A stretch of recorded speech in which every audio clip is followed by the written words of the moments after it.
Tic Talk, Tic Talk, Tic Talk, Talk. A real Celtic talk show by real Celtic fans from the Carluke Shamrock Supporters Club on Hail Hail Media. Tic Talk, Tic Talk, Tic Talk, Talk, Talk, Talk. Hail, hail, and welcome to Tic Talk with the Carluke Shamrock Celtic Supporters Club. My name is Richard, and this session is being recorded on Wednesday, the 19th of February 2014. You can find more information about the club at carlukeshamrock.com, or you can see this podcast and all the other Celtic family podcasts at hailhailmedia.com. Now, the panel, the doyens of Scottish football, the oracles of tactics. Let's see who we have tonight. First of all, from the club, we have Vincent, Michael, Brian, right side of the lights. Brian, right side of the lights. Fantastic, guys. Welcome. Not from the club. We have esteemed guests with us tonight, listeners. We are joined by Johnstone, Henrik Larsson, Paul McStay, and Brother Wolfred. Now, before you think we've I know there's many more. Before you think we've cancelled the idea of having just tea and biscuits and I'm absolutely steaming, let me assure you that I'm surrounded by these people. Vincent, can you describe the scene? These guys are obviously in print, but if you can I describe size, colours, how it's all laid out? They're huge. So what would you say the biggest one would be? What? That's at least 4 foot by what? 4 foot, 2 foot, 50 inch by 36 inches. They're absolutely fantastic. There we go. So we're surrounded by incredible, stunning images on canvas arts that we're going to talk about, and the chap who's brought them along is Mr. John O'Farrell from Celtic Canvas Art. That's how we're doing it, yes? Fantastic. We will, obviously when this goes out, we'll put it in the show notes, we'll be tweeting it afterwards, it will go through the Hail Hail Media sites, etc, etc. But there's loads of listeners who like to listen to podcasts when they're out jogging, or they're maybe commuting, trains, buses, all that kind of stuff. I maybe know Michael. So if you're kind of handy, if you're in a seated position somewhere, if you're able to do it safely, then if you go to CelticCanvasArt.com and have a wee look through, that's John's new site, it's just been launched, and you can go into the gallery pages and you'll be able to look at those images while we're talking about them. So, John, while the guys are looking at that, what on earth have you done? What monster have you created here? And when did this all start for you? I have no idea what monster I've created. Monster's quite a good description of it, Richard. Kind of taken over your life thing, is it? Yes, it has now. Where did it start? Around about this time last year. Right. It was probably kind of when last March actually. Right. Wee bit of tragedy as there always is with a Celtic story. Oh yes, of course. My uncle passed away, and he was a fantastic artist. Ah, right. Loads and loads of oil paintings and stuff like that around about us, and I was quite close to him. And just as a wee idea, there was a family left behind and stuff like that, and you always panic about these things, about what's going to happen next. And I was running about all these oil paintings and started thinking about ways to recreate them. It's called Jickley prints that artists recreate of their artwork. Scan images. So it was just a wee thought I had to try and reproduce his paintings. Right. And I was surrounded with literally 40, 50 of these oil paintings. Was there? And big things, small, all different sizes. These kind of sizes, right? There was a whole load of. It was right into Italian Renaissance art. Oh, jeez. Painting things like St Peter's Basilica. Right. I've got that man in my house. All that sort of stuff. How big is your house? So I kind of discussed it with his wife, my Aunt Mary, and I was doing my grand's one day, and he stored all his paintings there, and I was just sitting in a room with them all, and I thought, I'm going to have a wee go at seeing how we go about doing this. Right. So that was the first kind of hurdle over to make a decision to go with it, but the next thing was to kind of create digital images of his paintings. So as you can imagine, it was quite sensitive at times, to be left alone for periods of time, depending on how people were feeling, Sure. I've always been into old Celtic stuff. I collect old Celtic strips, old Celtic badges. I'm a bit of Egypt for that on eBay sometimes. There's a guy at this table. There's a boy at this table. Well, he showed me the pictures. I'm a a shed at his jealous. back. They might be very similar. I was trying to turn it down. In case you get burgled, I was trying to turn it down. So you're that kind of hoarder, right? Well, I was into all the old images, and these things they're all on the internet. You know, it wasn't hard to find certain things. So while I left my aunt alone with, you know, I basically says, we'll go and we'll find out where the digital images are, but it'll take as long as it takes. So in the meantime, I've a wee stopgap here. I just started googling old Celtic images. You know, Lisbon Lions, Bill and Neil, all that stuff started appearing. Finding good images, finding no so good images. Bought 10 sheets of natural cotton canvas off eBay. Right, so is that what this stuff is? Is it still? Yes, it's done on the right stuff. Right, fantastic. Into my work, used my A3 printer.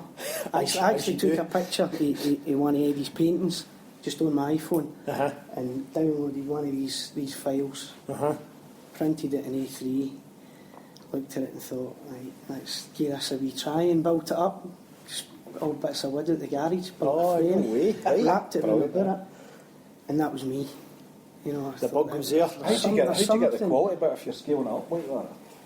Very, very clever software. Right. That all kind of came later. So just wee bits at a time. How do you create the image? What canvas do you use? I'd never touched anything like this. Is a total learning curve, right, for the word go? Made loads of mistakes, by the way. Right, brilliant. As you should. Yes, that's been the best. But that's like us. We're going to have a great podcast in a couple of years. We're just practicing. We're building up to it. It's going to come. There was plenty of rolls of canvas getting launched about rooms in certain nights, depending on what was going on, you know. Just kept researching it a wee bit at a time, you know, what canvas to use, what frames to use, how to protect them using varnish, complete hit and miss with varnishes and protective coatings, come up with my own wee recipe for matte and satin varnish, played about with it, tried things. Copyright. It's a secret recipe. It's all covered. You're not getting out here before we know it. And then the next thing was obviously, how can I get them as big as possible, because I had all these big paintings on about me. Started looking into what printers were required and stuff like that. Spent months and months, you know, on eBay, on different sites. Ended up in Stockport in beginning of November. My wife came around with me. It's a funny story actually. Big warehouse in Stockport. It was a guy that reconditioned printers. And it was like the Manchester warehouses, you know, miles high, all windies, and it was like pretty derelict building. I thought, what have I done here? Drove in, and the guy says, come up. He says, we'll take your printer along and we'll get down the lift. Take your car into the back. And it was one of these big shutter doors, you know, that they throw open. So my wife's sitting in the car, and I'm bringing the printer I've got goes for about here to roughly. What kind of size are we talking in measurements? About here to the cupboard. It's about, I would say, 6 foot long. 6 foot long, right, there you go. 42-inch large format plotter. So we're in this lift, and the guy slides the door open. The wife's sitting in the hall, she just went. When you had an expletive episode there, brilliant. Where do you think you're putting that? Where do you think that's going? Did it fit in your limo? No. She had to push her seat right forward and drive her way home like that. Do you know where the train station is, love? I need to take your seat. It's almost that kind of scenario, believe me. Bloody hell. Got it up and basically set it up. A wee bit of bad luck with that as well. Inks weren't working, the printer had problems, more the guy trial and error parts. stuff. Ended up back at Stockport 2 weeks later. The guy gave me a nearly new one worth several £1,000s, and believe me, I didn't pay anywhere near that for it. Brilliant. Because I spent a long time, you know, looking for it. Sure. Tried a big one, just print BO, and I got the proper canvas, and I shouts my wife up and says, right, Mum, watch this. Yeah, you see this. And it just came out. And what was that first image then? At that size? That one there. It's Caesar here. Okay, listeners, we've got Caesar holding the big cup. And it came, and it was one of the kind of oh shit moments, but there was a lot of elation. There was a wee bit of a spiritual moment and all, you know. I thought, God, I'll bet. That's coming out, seeing that. How long does that take to come out the printer? Roughly about 5 minutes. Is it? Right, so you're seeing that, you're seeing that thing getting born in front of you? Yep, so it was a wee bit pixelated, the resolution wasn't great on it. Right. Contacted a guy on Twitter that was quite pally with, who was always posting digital images of all the players and all sorts of stuff. Asked him a few questions, he gave me the answers I was looking for. What a fantastic help the guy's been. Great. Went away and acquired the software. We'll leave it to that. There are other download sites available. Did you give it? No comment. We'll keep you out of this, Richard. And played about with it. Made loads of mistakes again.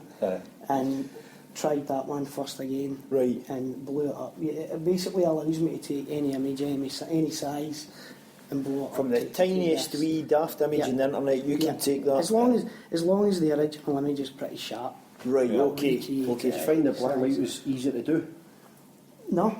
Is that right? What difference? It's all quite different. It depends on the image, the kind of shades in the image. I mean, that quality's fantastic. Crystal clear, aye. It's ridiculous. I mean, obviously the listeners can't experience being here, but when you're right up close to them and you're looking at the frames and stuff, it's phenomenal how clear it is. It really is ridiculous. So if people are listening and they've got an image in mind and stuff, they shouldn't worry themselves if it's small, but they should just make sure, is this clear enough? If I ask John, is this going to be suitable? Even if they've got one that's not clear, people have been requesting images from me, and I just go and look for them, I hunt for them on the internet. Right, so you'll take kind of orders and loads of go different running. places to go. Right. I've done that a few times for people. Brilliant. And gave them different options, like, kind of getting into using the software better. Like that one was a colour picture. Right. Made it black and white. So and you've drew done it that. hoops, playing about with different things. That's really clever, actually. That one over It's so there strong. is a black and white.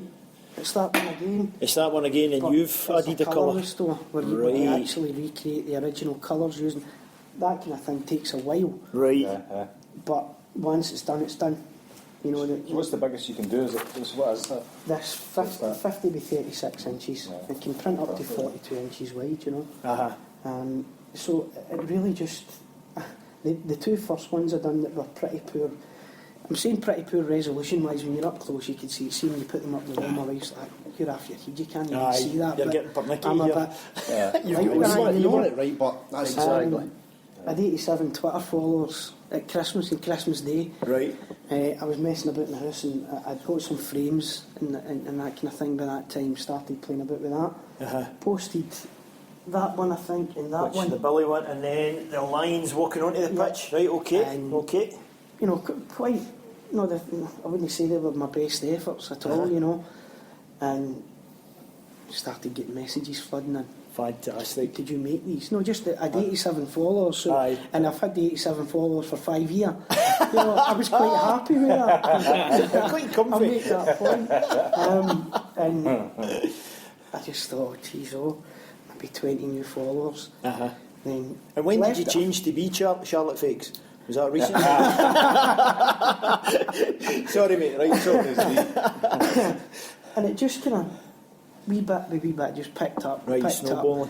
Played a bit with the software, created better images, decided to go for it while I was waiting, because I've not forgot about why I originally started it, Right. And the images have started to come through, so there's another website branched off of that for my uncle's stuff and for portrait stuff. Right, nice one. It's nowhere near ready, but sure. One thing at a time, it's just how it is. Well, that's I love everything that happened yesterday, but the reality is it doesn't, No, correct. And change the page to Celtic Canvas Art. People started retweeting. I sent you that text the following morning. We spoke about it earlier. Got you in a bit of trouble. I was wanting to throttle you. If we one retweet for yourself and the guy Barry McGonigal who's been helping me with the stuff, a couple of retweets for him, and it was unbelievable. It really, really was unbelievable. That night I sat and I said, you're going to have to turn that phone up. It was Did you say it's polite as that? And I'm like, Jesus. And I've got nearly 600 followers. That's in the space of, where are we now? End of February. Brilliant. Less than 2 months, 7 weeks. And it's just went bananas. And obviously, with the more followers come on, the more retweets. That's it. Posted one night, and every time I put one on, and I'm always going, should I do this or not? Am I ready for this headache? Time to deal with this tonight. So that's just how it came about. And brilliant. Fate, I don't know. Just for that wee thing, Just that for wee thought. that I wonder one who you wee do this, idea. and then bang. Brian, you got a wee favourite just for the ones you're seeing here? We've got Paul some McStay. belters. Paul McStay one, Paul just McStay, holding 2-1 his game. arms. That's just Scored second goal, Ibrox. oh, that's just Aye. outstanding. I'm loving this one here with Tommy Burns, purely black and white. In fact, you've got a story about that one, John, haven't you? If you tell the listeners I about built this. that one in a rush tonight after work, just to try and get another one. Right, turn on this wee bud. And ready. Yep. I tweeted it the night, and John Clark's daughter John Clark's daughter. tweeted me back saying, my father loves that picture. And the second name Clark, and I thought, so I just tweeted it back, and it happened to be your dad. Yes, it's a very powerful picture. And somebody else actually joined in the conversation and says, has he ever told you what he was saying to Tommy Burns that day? And she says, no, and he never will. So wee things like that, just, they give you a wee lift. And I'll keep you going, Aye, some definitely, motivation, because definitely. that is so powerful. The two of them in the dressing room there, talking away. Tommy Burns, he's got his head looking at the ground. roof or I think something. That's a bollock, isn't not it? prepared to tell That's a anybody, bollock. He's getting a row. He's not been tracking back. He's kind of pointing off to the side there. Is he saying, where the hell are we going to put this printer? Is that what he's like? He's definitely not been tracking back. Let's not talk about the printer. So we've got the website CelticCanvasArt.com. Yep. We've got the Twitter account. People could search for Celtic Canvas Art. The actual handle is JudeBox09. Yep. We will obviously retweet a few of these, and you'll be able to see that if you're listening in. Mike had a good point there. Obviously, you've got these Celtic stuff. You've made the point if a listener has something, maybe a family thing, I'd really love that to be in canvas. They could get in touch with you. Yeah, I've been doing a lot of that. Go wider as well, other clubs and stuff as well. Yeah, that kind of thing. What about dead clubs? We'll have a look. Dead clubs, no? Dead clubs. Zombie pictures. The Walking Dead, that kind of thing. Steady. I have been approached. Oh! Might break the printer. This is not your interest. Because Might break the printer. I've got the few zombie friends, as you say. You've got to have a token few. And I've kind of resisted so far. But, Excellent. the good answer was just, I think it was somebody was saying earlier, when you blow them up, the funny thing is, the black and white ones seem to have a kind of green kind of hue, green shadow. Really? You'll see it, that's black and white there, Right. but there's a kind of greenness to it. Right. You'll get that in the Sevco ones, no doubt. Well, I'm kind of batting that back a wee bit now. If you want it black and white, it comes out a wee bit green.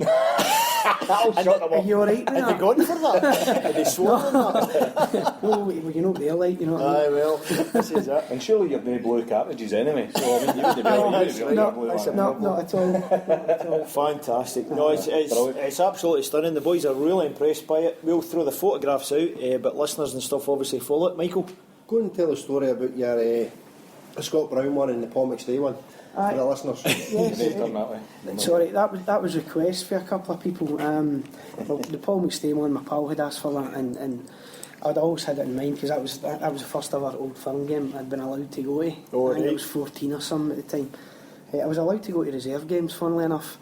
If I was 7, and they were worse. Wow. Ibrox in the enclosure and stuff like that. Less So stewarding. that was the first one I was allowed to go to. But anyway, digressing a wee bit there, the Scott Brown one as well. I tweeted these, and a guy actually, he pointed it out earlier, a guy actually tweeted me back saying, now, the Scott Brown one's a fantastic image when he's doing the Bruni in front of the Chuff. And as you know, you've seen the image, just sick. Aye. Right? And it's a wonderful, wonderful picture. I love it. And somebody actually tweeted me saying, I've changed my mind. I couldn't have Chuff on my wall. I just couldn't put up What's about that? I can understand that. Even with I him can see looking the at point, but Had you I spent printed all it at this that time point? with this. Somebody actually bought a good friend on thank Twitter, God. Niall. He kind of showed a bit of faith in me at the start as well, and, Right. and he wanted it as well, and that guy didn't have any problem with it. Right. The other one with Paul McStay scoring at Ibrox. Oh, God. A guy complained about the Ibrox girders in the background. There's a kind of blurred It does flick you image off a wee in bit. in the top section. You wouldn't know if it was a crane He's or... scoring against the rotten mob at Ibrox. You know what I mean? Exactly. So you've got a few pernickety customers. It's to be expected. It is. And the Conleys haven't been even on the site yet. Oh. Then you're going to be in That's a trouble. great one. I We're like looking for airbrushing. A lawyer. A few tweaks requested. Excellent. Don't Right. talk about airbrushing, Vincent. So there's a few wee stories with how it's, Oh, how it's God, all no came half. together, but it's been enjoyable, and there's a lot of people help me. Aye. You know, a lot of people gain encouragement. Guys give me bits of advice. Guys like yourself, you know, retweeting things and causing me all sorts of at 3 o'clock in the morning. Causing you domestics. But all in all, it's weird how it's all came about. It really is. It's been a wee bit of a journey, and I'm where I am, and see where it goes, you know. Respect to you, it's absolutely stunning. We're blown away by it, and hopefully, obviously, the guys just tune into the site, have a look at the pictures that we'll tweet and stuff, and you'll be well impressed. You really will. But John is now getting adopted into the fire that is known as the Tic Talk panel. Dun, dun, dun. Is that not a bit finished? No, this is just the beginning. As somebody once said. Are you leaving all these canvases here, Come look, you Joe. And we're off. Tick tock, tick tock, tick tock, tock, tock, tock, tock. Right, let's get cracking. First very important point of business, as ever, is the cakes and biscuits. Okay. Or we need to expand into the goodies, and we'll explain why. So, Vincenzo, kick us You off. want me to kick off? Go for it. Thornton's 10 mini caramel shortcakes, and I'll give you the wee description, which is very, very apt. Scrumptious shortcake squares covered with a delicious caramel layer and topped with smooth milk chocolate. And they're absolutely magic. Are we getting sponsored now? Sponsored by Thorntons. Brilliant. Out in the van, they never made it in, Brian. What was... The extra strong mint. Extra strong mints. Come on, How come they're on? Because you locked the door. Aye, Right. I'm sorry about that. But No, stealing the like back thunder. Stealing the thunder. Oh, that's it. I'm not even going to explain with this. our man. health and fitness man, we have... Stuffed olives. Which I'm now... Celtic I'm now going to open up, as you can see. And hey, we're they're going not to let just our olives. guests have one first. Oh, I jeez. love these. I'm a big olive man. Big olive, man. There There you you go. These aren't just olives, the these guy are with money, M&S aye? olives. That's the Aye, guy. that's the way with the Aye. money. Oh, Kevin's not here tonight. Alkadikis, man. Alkadiki. Can you beat them? Beautiful. Very nice, Michael. Stunning. That's a Stunning. class, Michael. There you go. We are really branching out here. Tune into the next TikTok, which will be from Nairn's Restaurant, just north of Dundee. Right.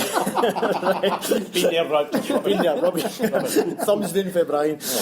Right, okay. Let's crack on with business. As ever, we look back and we look forward. So we're going to kick off by looking back at the Celtic St Johnstone game. Now, just in case the listeners are thinking, oh aye, very good, a wee Pravda Celtic view thing, we're airbrushing out the fact that we get put out of the cup and stuff. The Aberdeen stuff, you're not going to talk about that. We will. We've got a hot topic section where we're going to talk about the season, what's left, big things, how do we feel, etc. And no doubt the guys are going to bring that up at that point. So we will have it on the schedule. But first up, St Johnstone, the very last game, 3-0 of course. The boys will probably mention when we come onto the atmosphere about a certain fan invasion, which kind of attributed to the atmosphere. But Brian, you've got a story about another seat invasion which took place in the hallowed stadium. Oh, it was very, very hard to... I've not heard about that. No, heard about this? Please hear this. No. We come up the stairs as the bus left at 11:30. We didn't get into any pub, so we were into the game very sharp. Brilliant. So we're sitting in our seats, and we're in block 405. Yep. Okay. And what comes up? The wrong aisle, Mr. BJ Mack. Who has just left us, couldn't be here tonight, unfortunately, listeners. Very Young busy. Michael and what's Joanne's other laddie's name? What's the two ladies' name? Aiden's. Young Macaulay. The two young boys. All right, But they come up the wrong aisle. They normally come up 404. So when they come up, they turn right. So they come up 405 and turned right and walked along the aisle and looking at the guy going, "What are you doing sitting in that seat?"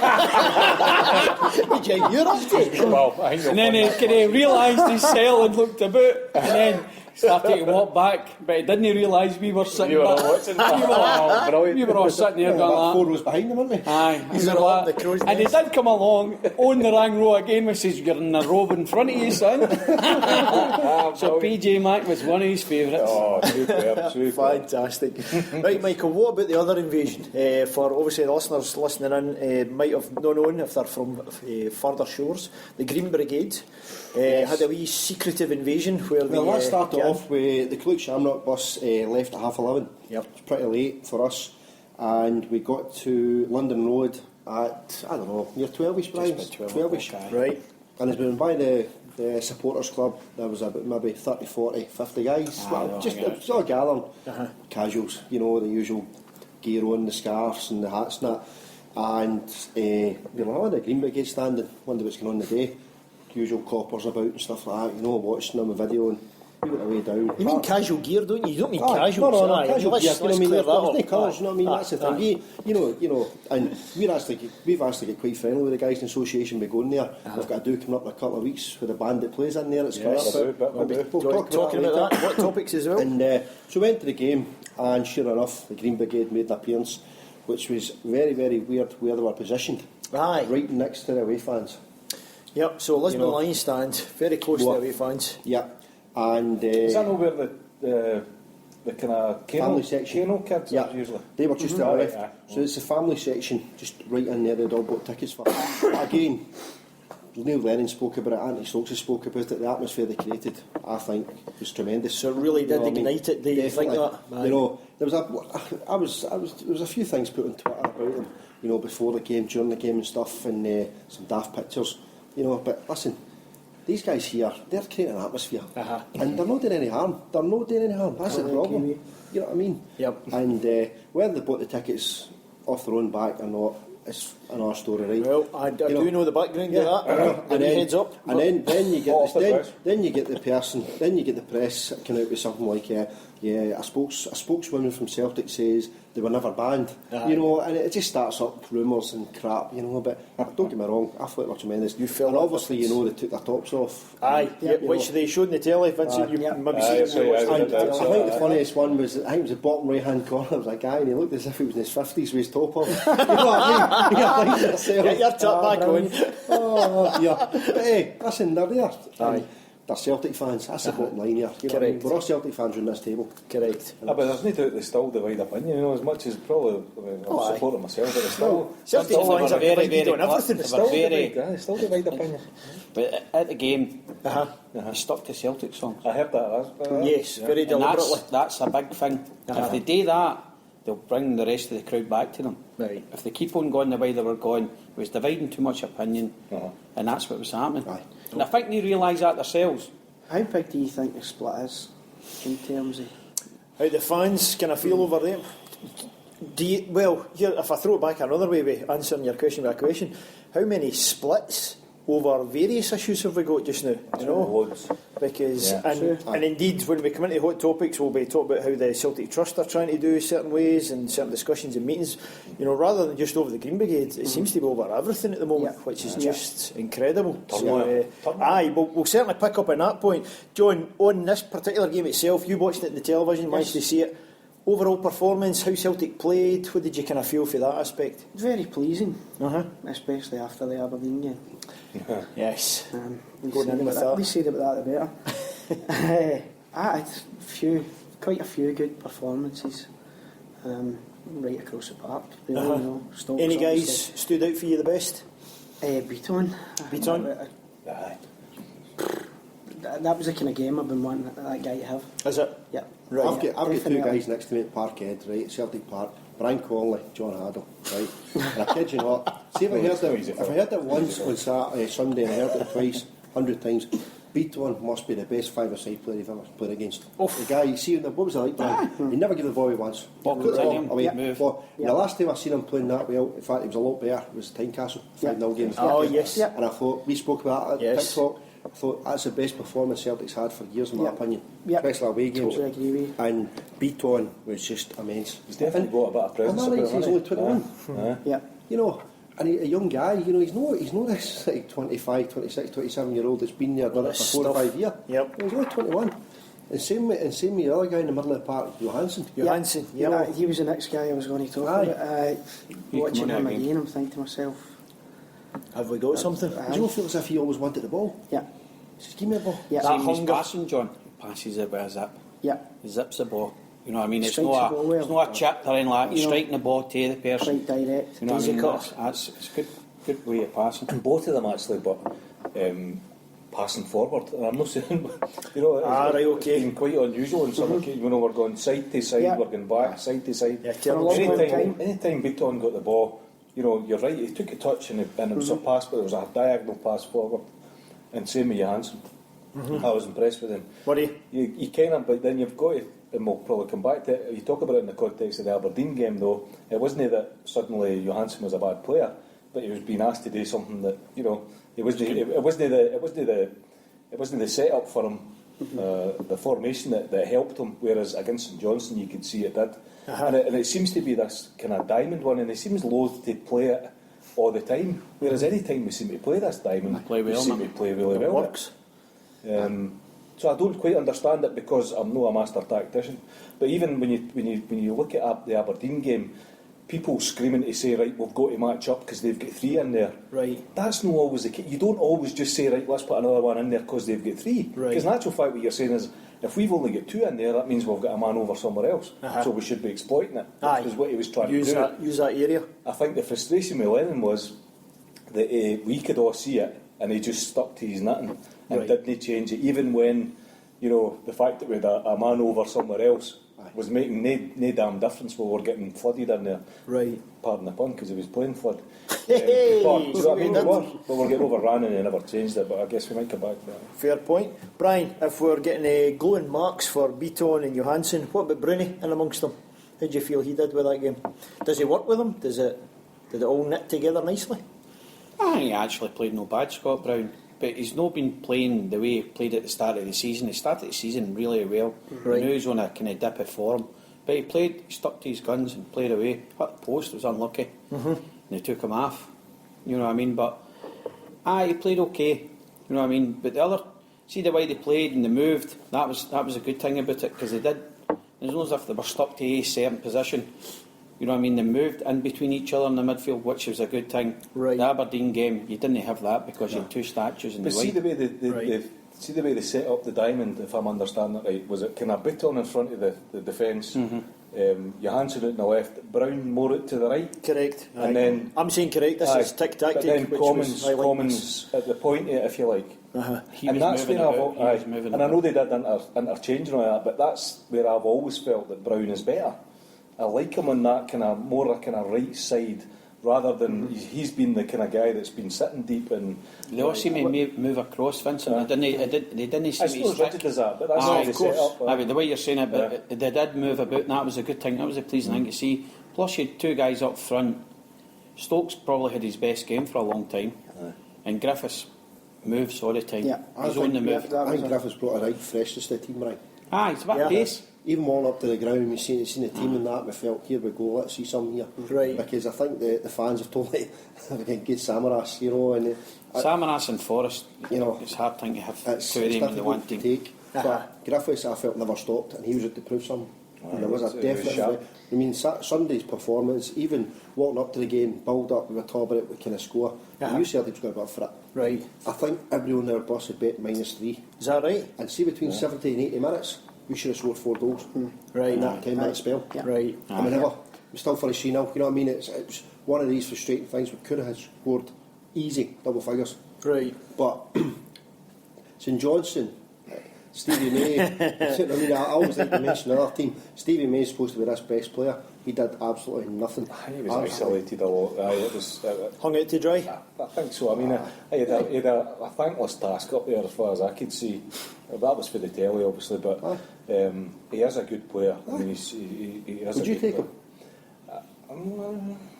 Possibly. Based on other performances, Possibly. obviously. I think what we still don't have, and I think Griffiths is maybe a bit more, a bit nearer it than I thought, because I thought we were getting almost another Stokes, is we've not really got a predator poacher. I think Griffiths, they might mould him into that, because I think he could do it, but he actually does better work further out. I think He's very unlucky. he's a bit more like Stokes than he is Hooper. And if one of these guys like Stevie May is predator poacher, which I don't know if he is or no, I'm not seen enough of him. That's what I think we're still missing. We still need that kind of predator that we don't. I don't think any of the guys are predators. Maybe he's thinking he can make Griffiths into a predator. I don't know. Right. But I think he thought that with Pookie, but Pookie's not Well, that either. exactly. Aye, Mr. 89-minute man. Right, these are both thrown up the Griffiths angle with this particular game. Let's talk about him in general. Let's have a wee straw poll about how everybody felt when we first found out he was getting signed for the club. John, were you one of the guys who found it through Twitter and stuff? Yes. And what was the initial... Because when you talk about division over the Green Brigade and stuff, this is a character who brought up quite a bit of immediate division He as certainly well. did. Purely based in personal stuff. Yes. You know, What was your... Can you remember how you felt when you... we've done that deal. You know, what way did you kind of go? I was pleased enough we signed him. Were you? You know, any player that Celtic signs, you've got to get your back to, you know, and that. Just Right, so it was that kind of mindset. Goes without saying. He's certainly no daddy, you know, but you've got people saying he wasn't the signing we were all hoping for, but Sure. that's just how it is. You know, with our signing policy these days, you know what I mean? So I certainly wasn't disappointed, I wasn't elated. Right. But See how this goes type thing. after watching him at the weekend, I think what we spoke about his movement and stuff like that. I think he encouraged the through ball. Same again with how the midfield was set up as well. We don't see a lot of that, and we haven't seen a lot of that with Lennon's football. The cutting A lot of pass. static people Yeah, the thought, through you're right, ball, yeah. Just the waiting. number 10 through ball. Aye. We spoke about the cross-field passing that we've been doing for... We always resort back to that. Aye. Down Right. the wings, Forrest, Boricta, whenever he Forrest turning up. Sorry. So it was good to see that kind of a movement for Griffiths where he was encouraging the through ball, and we spoke about Beaton and Johansson, and I felt Beaton was prepared to play that through ball all the time, and that's Right. something that we've And he not was done an a lot outlet for of. that. Right. I'm a wee bit obsessive about that, about how they should. You've got a big be playing. obsessive quality. We found out this earlier. The use boys on Griffiths then. There's obviously different opinions, and if whatever you've got, don't be afraid of it, because there is camps that are totally against them personally, because Celtic's better than that. Right. There's camps against them because they want a £4 million Right, I'll come striker, on, go for it. etc. I'll throw in a wee bit here Where are right you? for you, right? That I've got this idea that when he was with Hibs, I thought he was a third on the outside of touch. Right. I always seemed to be pulling our defenders all over the place. Yep. Right, he did. And he was man of the match. And did he win Player of the Year? One of the Player of the Years or something? He did, aye. It was Young player, I think. Young player, he won, right? Young player, aye. My belief is, right, that I thought we were signing Johnny Russell. Right? I mean, right. never got him Okay. right. But where this is leading is Michu, Pookie, Baldy, Bangura, Lasad. 5 guys that we've tried and tested, didn't work. Sounds like police academy. It does actually, aye.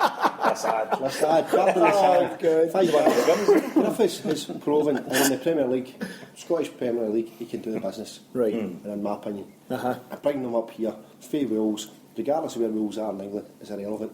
The guy's a fitter player. Right. And I think I see enough of him on Sunday to say he'll be a Celtic. The most he is too loud, but a legend. But you know what I mean? But, you know what I mean? Whoa, here, I'm oh! going to tell you something Have now. a wee look I'm around going to tell you your something camera. now. I'm on my bagger here, right? But no, seriously, I've seen the guy at length, and I'll tell you something now. He will score goals for Celtic. Right. And that's what, Just and leave it at that, Grace. I think his movement off the ball on Sunday was great. Uh-huh. Vincent, Brian, can you remember your initial thought when you found out? Well, I've got to be honest, I had a bit of a wee sly giggle to myself when the kind of holier than thou brigade, trotted out and decided, this guy can't come to our club because he's done this, that or the other. I mean, fair, I think the one that did stick in my throat, and I remember it happening at the time, was the whole kind of racist tweet thing. Sure. And I think he regretted it, and I think he apologised for it. And none of us can think, oh well, that's all right. We're glad you're coming to your club. But in actual fact, I mean, let he who's with out sin, cast before stone. There you go, the eh? guy, There you you've go. Got to, I mean, you've got to give the guy. You've got to give the John, guy go and a get a chance. canvas. You know what I Take mean? a photo. Get a canvas. Get him on a canvas, John. I'm telling As you. far as I'm concerned, aye, you know what I mean? Let's talk about football here. Now, wait a minute, I'm just saying. But No, you know, that's a fair as enough far as angle. I'm concerned, Aye. and it's my turn to talk, so as far as I'm concerned, I think we've got to give the guy a chance. On a purely football basis, when I heard he was coming, I was pleased, because Right. I think he's a good player. Excellent. I think he's got a great goal scoring record. I think he's lively. Like what John says, he gives us something up front where we tend to have a bit of. They're either, I don't think they're lazy, but they're maybe being told where to be and where they should be, whereas he seems to be full of energy and he buzzed along that line. Right. And that's the fact he scored and it wasn't offside. It was That's a great, right. great finish. Yep, exactly. And if that's where he's going to be, I think that's one of the things that's been missing. I think he'll be a great signing. I forgive him for what he's done. Right. And I think we need to give the guy a chance. Young Do you know what I mean? silly And I boy. think... Fair enough. I'm Get a with- canvas out, John. Hey, Brian, yourself, your initial thought when you found it. I was quite happy. Quite Richard happy is with a it. goal scorer. Okay. And he's a proven goal scorer. He scored that many goals last season in the Premier League. Second other thing is Scottish Right, okay. mentality. Scottish mentality. Knowing about Celtic, If he goes to knowing play in a about bigger what's team, involved. he knows exactly what he's going into. Okay. A lot of the guys, Michael round off about 5 players there. Don't know what the mentality is in Scottish football. Sure. So he's got a Scottish mentality. And the other thing, see the other boy, Johnstone. When was the last time we would have done Norwegian apart from the centre half? Oh, one. Centre I kept half. on the dodgy knees, a young guy. Oh, the one, Rogner. Yeah, Rogner. You know what I mean? Apart from that, we always get decent professionals. Rogner. Dodges. People remember, eh? Right, Michael, let me bring you back to defence then. So, Izzy, Van Dijk, Effie and Matthews, how did you feel they got on? I was quite disappointed that Fisher was dropped. Right. But I think the guy should win the team for the rest of the season. Yeah. I think he's been brilliant. It's a stage now that Gareth Southgate's going to pick him for England under 21, which is Aye. great. You know, he's a bit early for World Cup, I suppose, but hey, you never know. Aye, well. But no, getting back to it, and he brought him on, played him at left back, out of position. I thought he may have swapped him over. But actually, sorry, can I just come in there because I heard something about it? Apparently in the development squad, that's where they've been playing him. So Oh, always is it? been playing him there. Oh. I think because we didn't have cover for Izzy. I like the guy. I think he's got to be one for next season. Right. Right. And you'd be quite happy to see him Big time. trotted out for the rest of the season. I think it was Easter Road. He made his full debut, and he was superb. We were in Marshall's Summerhouse watching it, and he was brilliant. You know. Excellent. So, but going back to your centre half pair, I mean, the Aberdeen game obviously was a bit of, you know, we'll talk about that. We'll get there. We'll get there. The two of them really strolled through the game. They did. You know, I wouldn't say. But what's got my goat up a wee bit there about Effie is it true that he said all these comments about going to Fulham and going to England and stepping stone and all this? See all this crap? Fuck, it does man nothing. Does your nothing. You know what I mean? You've heard that, yeah. Aye. Fair enough. Sorry, see just on Fisher, but I think there's I was disappointed when he brought him in for Aberdeen because actually I didn't think Matthews looked fit.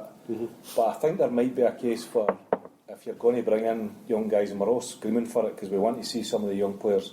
I think there does come a time when it maybe doesn't seem logical.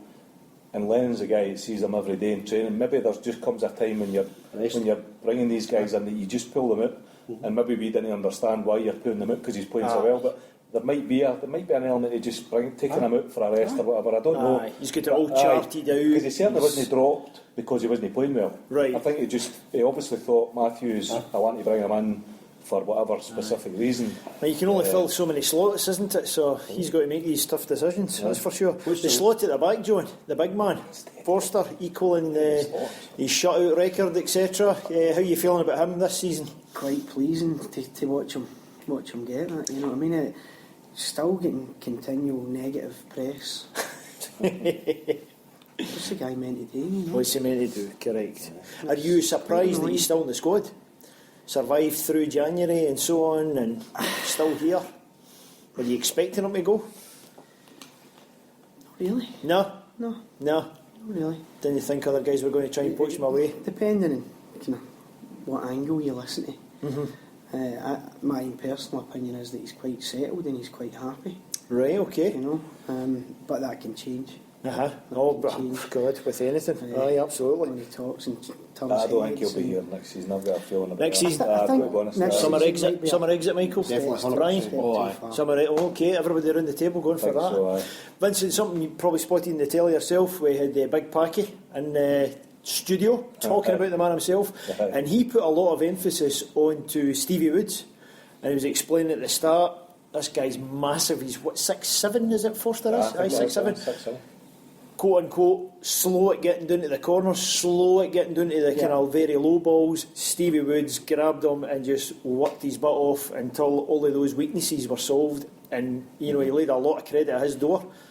Something you might have kind of watched on the television. I think we spoke about this He's before. kind of progressed. Aye, we spoke about this because very there were. I mean, it's funny when you think back. Remember, we used to be in the wee tiny hall when we first kicked this whole podcast off, and there was a section, when we just started, and everybody was talking about, we need to get shot of this big boy. Because he wasn't doing it. Newcastle third keeper, what we want. Newcastle, losing Typical. these silly That's a goals. European game, remember the European game? Correct, So it's amazing how now we have the Great Wall. Aye. And I think you're right, but I think a lot of credit's got to be down to Stevie Woods, and I think he had a reputation before he came to us for being, which is why he ended up at us. Woods, I'm talking about as a good, solid coach. You see the work he does with him in terms of just a simple warm up. Yes. I mean, he's out 5-10 minutes before the second half starts. That's right. And he does loads of kind of warm ups with him and exercises. The only thing, I think we've all saw this steady improvement in him, and you can look back, and probably one of the turning points was, remember the penalty, and we talked about it on here, the penalty scored against Hearts. Great save. Yes. And he never seemed to look back after that, and he grew in stature in Europe and all that kind of thing. The only thing I would say is, and a few folk have said this to me and I've agreed, is always, because of his size, I would love to see him coming out and commanding his box a bit more. So coming off and actually battering everything before him. But in reflection, I actually think, and I wonder whether he's been coached almost maybe not to do that, because you see the modern day goalkeeper, they don't come out to catch, they'll come out and punch. Aye. In actual fact, maybe because he's got Virgil and Ambrose in front of him, he's maybe been told. I mean, you look at Van Dijk, there's no many people beat him in there. So he's actually maybe been told, stay where you are, do you know? And there is maybe a logic to it in terms of his coaching. Yep. I would just love to see him coming out, because I quite like to see that. But I always thought maybe that's his next development. A big Bobo Baldi moment. But I actually think Crush. he's maybe been coached almost maybe not to do that. Stay in the positive, stay in your We also strengths. had a big argument, a big debate on one of the previous podcasts about, does he need to go to England to get to the World Cup? And I still stick by what I said. I don't think he does. I think he'll still go. And I could understand that some of the panellists, they were thinking, well, if he doesn't go to England, there's no way he's going to the World Cup. I'll not name them, we know who they are. But I still think he'll go, but I don't think he'll be with us beyond the summer, I've got to admit. Right, fair enough. That's good. I think everybody agreed with that point, so we'll see how that one turns out. Right, lads, thanks for that. Good chat and insight there. So we'll move on and discuss your master tactics for the next game. Tick tock, tick tock, tick tock, tock, tock, tock. Right, so next game up is a Hearts. Dun dun dun. Used to be a big thing. Used to be a kind of bit of fear factor in there. They're in a very, very lowly position. A lot of guys around the panel loved going to Tynecastle. A lot of guys hate Hearts themselves. A lot of guys laughing at them in the position they're in. How are we feeling about this one, Michael? With this approaching, what's your kind of general mood about it all? It's a strange one because Hearts are they're bottom of the league, obviously, right, with the minus points. They will still be bottom by 2 points, I think, something like that. Gary Locke is 5-6 games in a row he's no lost or something. It's something strange how he's turned it around. But they're still going down, which I'm delighted about. I'll just put my cards on the table here as a Fair podcast. enough. Get it off my chest. Aye. Delighted. Cards on the table, off your chest. Aye. I know. That's my Charlie Nicholas moment there. Brilliant. I'm supposed to be going to game with Eddie McSheffrey, one of our members, dear in the Lord. train. Oh, We day out to dear Lord. Edinburgh. Oh dear. And my experiences going to Tynecastle is vile. We have never been treated. Not because of Eddie, just to make clear. There's plenty of already out there. But really, going into that ground, walking up Roseburn Terrace, the bridge, you get attacked. I think it was 2 years. It was a game before Neil Lennon got attacked. Right. And we were going up to the game and parked the car on the way up, and Celtic fans got ambushed with bricks and balls and all this kind of thing. and it was just vile. Yeah. And even getting into the stadium, if you remember, it wasn't that long ago, Romanoff cut our ticket allocation because he thought they were bigger than anything. now it's went full circle. Yeah. Can you bring more people? You know what I mean? And because Hearts are selling their own tickets, it's just changed. That's another sort of hassle that's came across. Yep. I'm not going Saturday. I can't make it. Somebody else is going. Right. But I'll tell you, my last experience of going there was that we're standing at the game, watching the game. It's a brilliant viewing stand. Right. Don't know, that's probably one of the best positions to watch a game. The way it's that steep, Vincent. But what I will tell you is there must be about 20 Polish video in the Celtic fans that night, and it's just disgusting. And that's no fit in my eyes. I don't want to stand there with a camera in front of me, you know. And that's what it was like. But getting back to your point about what the score's going to be and all that, I'm Just comfortable, very Doddle. comfortable. Aye, one of those ones just You know, because. I think Fraser Forster's get, was it 31 minutes to go? 32, and he's to do 32. Yeah, there you go. You know what I mean? Not long. So there'll be a hopefully- penalty about 25 minutes. That's a big Joe Clark was saying. There's going to be a stick on. Funnily enough, he's another man for the Royal Borough, so it might be a kind of conspiracy hotspot there. Aye. Brian, for yourself, are you kind of very confident because of Celtic, or totally confident just because of the whole Hearts Youth Alliance, etc., and the state that they're in? The way we've been playing at Tynecastle in the last couple of years, Richard, if we start the right way, we'll win the game easy. Right. That's the difference. If we start the right way, we'll win the game. Right, just Doesn't matter. steamroller over the top of them. Aye, 'cause Does we've it, been doing that does over it the need last an early goal then, or is it just about the way we play? We seem like scoring the first 5 minutes. I kind of habit of doing it earlier now. Aye. Scoring the first 5 minutes and then going for there. Well, what was the last game? Was it 7? What was it, the Cups? 5-0. 5-0. 5-0. Yeah. But we last played them at Parkhead, did we not? No, I'm talking about it. No, I don't think Tynecastle. that's right. Start the right way, Richard. Uh-huh. I don't see any problems. But very confident. Aye. Right. Okay. Vincent, I'll ask you to ponder the kind of striking options up front that you would prefer. John, like the guys, feeling comfortable? Yes, pretty much reiterate what they say, you know, especially the whole Hearts experience and the way in and the way out. It's horrible. Aye. Horrible place to go. So you're up, like Mike, also glad that you're getting shot at them as well? A few bad experiences like yourself. Aye. But it's a great place once you're in it. Aye, one of those, the atmosphere. Can't take that away from it, you know, and we've had a lot of good times up there in recent years. So I can't add anything more to that. And, Fair enough. Same again as last week. Same again, and another shutout for the big man. Yes. For his stuff, brilliant. So, Vincenzo, if we're going to steamroller over them, we've had about 17 guys allegedly tried and tested and haven't they worked. We've got New Boy Lee Griffiths, etc. We've got Stokesy Boy having a hat trick. Who are we going with? What we prefer? It's got to be Griffiths, isn't it? He's got to score his debut Ex-Hibbies. goal, isn't he? He's got to get his first goal. Bring that I have together. a photo of that, by the way. Bruni and Griffiths. The Hibs attack. Two hat-tricks. I think, but I've got, because I work in Edinburgh, I guess, I've got some Jambo colleagues, let's call them. All right. So what's the talk at the water cooler? Well, aye, I mean they've been through the ringer, so obviously it's been a very difficult time for them, and I've no revelled in it, obviously. You've been counselling them. You've got to have a bit of admiration for a club that's going to come out of administration without getting into liquidation and trying to become a new co. So I've got sympathy for them, but no that much sympathy. I mean, they're still the Diet Huns, obviously. Right. Still delighted they're getting relegated? I'm not delighted, but I mean, I'll not miss them that much, you know what I mean? I'll not miss them, but a bit of admiration as to how the fans have came together and how they've managed to get themselves out of administration, and that's not an easy thing to do, as we've saw in the recent past. Yep. So you've got to give them that, and good luck to them next year in the first division. Okay. Scores on the table then for a Hearts game. Johnny Boy.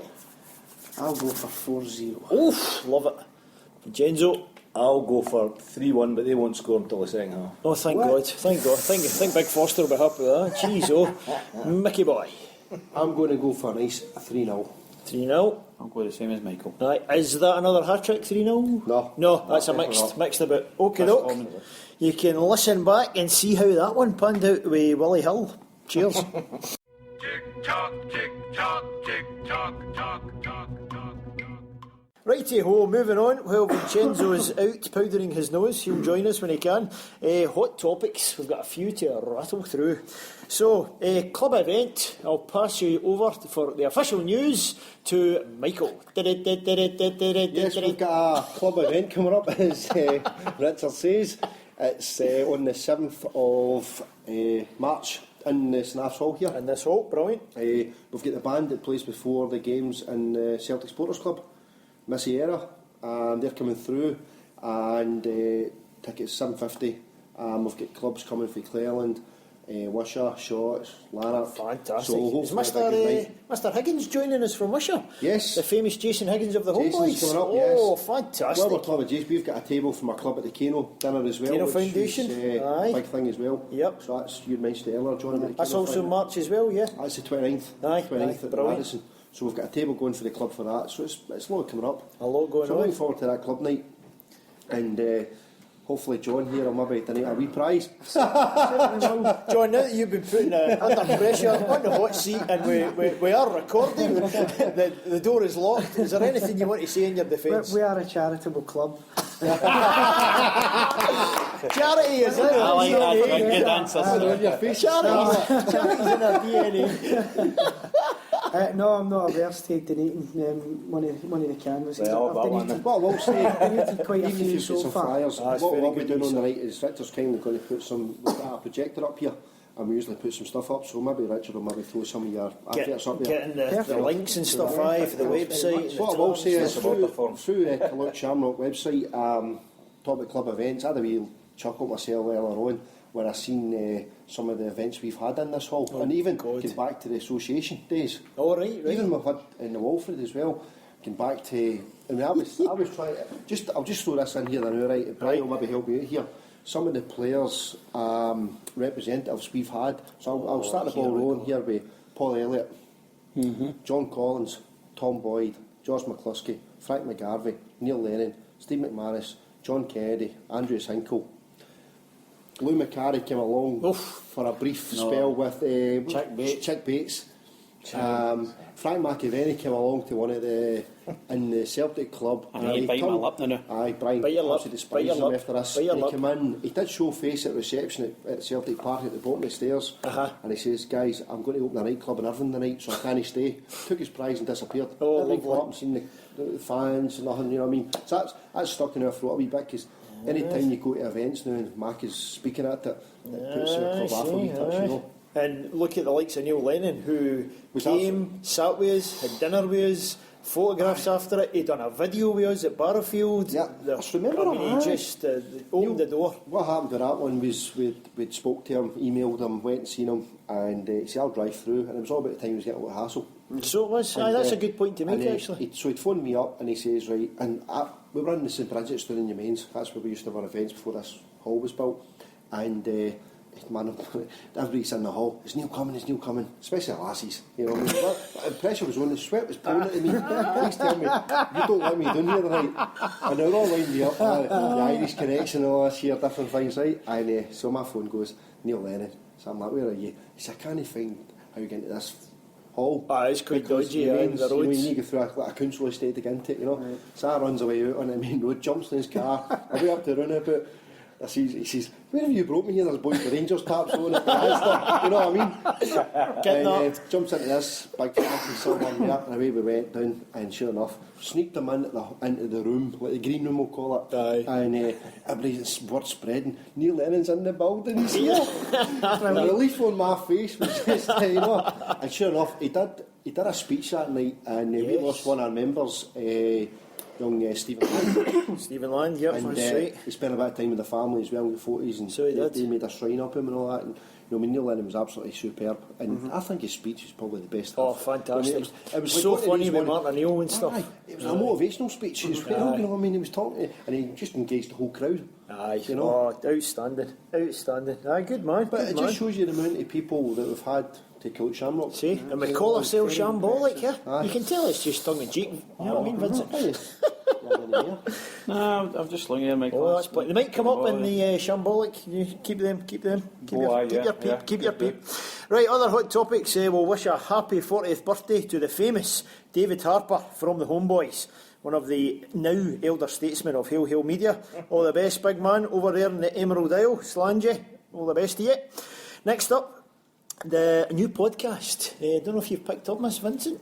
TSFM, the Scottish Football Monitor. These are the boys who carried on the torch, of course, from the Rangers tax case, and they've got a ton of guys that just continually throw in amazing documents and information and angles and legal aspects and a ton of stuff, looking at Scottish football in general as a whole and what your kind of governing bodies are up to, and really keep a close eye on those guys. So they have now started, as well as our site, they've now started a podcast. So tune into that. Not a kind of Hail Media thing, but just want to spread the word on that. So if you go to tsfm.org.uk, that's the actual site, and their latest article is all about their podcast, which had Big Pink and Old Teed, who's one of the very famous guys, on it. Had a wee listen, very good. But if you search for TSFM or search for the Scottish Football Monitor through your podcast app, you will find that. Next thing up, FAC Roll of Honour campaign. We'll have a wee chat about this. A campaign that FAC, Fans Against Criminalisation, put out to get Roll of Honour into the charts. So let's see how that turned out. At number 33 today, the Irish Brigade's Roll of Honour has entered the chart. The Irish protest song has climbed into the top 40 due to a campaign by Celtic fans who are opposed to the Scottish Government's offensive behaviour at football and Threatening Communications Act. Read the Roll of Honour for Ireland's bravest men. And at number 32, Eminem. For Ireland's bravest men. Good man, Michael. Fantastic. There's Michael's downloaded copy. So as you just heard there, that was Radio 1 playing the Roll of Honour, and as you heard them saying there as well, it got to number 33 in the official UK charts. Now, charts-wise, thanks to Celtic Servant on Twitter, he had a nice wee kind of list of how this campaign worked out. Official UK charts, number 33. iTunes chart, number 15. Irish charts, number 32. Scottish download charts, number 7. Chris Graham charts, Mental Breakdown. Which is absolutely brilliant. So, Vincent, give us some background. If a guy is in Canada or Taiwan, they might be brilliant at getting all their updates on the latest Celtic match, but they maybe have missed all this kind of stuff the fans are having to deal with. Why were the Celtic fans trying to get the Roll of Honour into the charts? Well, because it's now apparently illegal to sing in Scotland, given the current legislation. I mean, personally, I wouldn't read the legislation like that, but obviously the Police Scotland are, and the Scottish Government are as well. So I personally, it's a very clever way of raising the profile of that particular issue. Yeah. Obviously, thousands of fans like myself downloaded it, got it in the charts, got it spoke about. To show you how crazy the whole thing is. Just to point out how ludicrous it is. So this is a song, if guys are listening, this is a song, you can go and buy it in a shop, you can download it for iTunes, you can play it in your car, if you're just in your car or you're just going to work, you can play it in the house, you can play it at a party, you can sing it, as long as it's got nothing to do with a Scottish football match. Or Alex Salmon's pals and Stephen House's criminals will go and chib you. And chuck you into the jail. There you go. How ludicrous the Offensive Behaviour Act is. You missed out Kenny McCaskill. Kenny McCaskill. Aye, well, here's another culprit. Touch on the fact then that all the money that's coming for this year. Great point. Right. Yes, so the guys, obviously the Irish Brigade, as you heard there, are the actual kind of musicians behind it for this campaign, and they very gracefully agreed with FAC to funnel the funds, the kind of profits once iTunes takes their cut, into the fund or the campaign to help the Amsterdam guys who got arrested. So we're highlighting this ludicrous act, we're putting the pressure on Salmon and the SNP, and also at the back end helping out the Celtic fans who got, well, a disgusting bit of behaviour that we've covered in quite a few shows. So we'll keep on top of that as well, of course. There's another somebody currently on demand for singing this song. Yeah. There is in Scotland. Aye. So it's pretty damn ludicrous. So there you go. We'll see how that goes. And we might and in fact, just anybody against or felt a bit uncomfortable about the campaign. As host, I like to kind of get into different opinions and stuff, because, feel totally free. There was quite a few guys I've seen on Twitter who didn't want to touch it because they agree with FAC and they agree with going against the offensive behaviour, but they didn't like Roll of Honour getting used. And the logic they had was, FAC should be more than Celtic, FAC should be other clubs in Aberdeen. I'm not comfortable with this. There were some fans, and you might be there, who just didn't want any. Their opinion is you shouldn't be singing these kind of songs at Celtic Park, so I'm not going to touch it.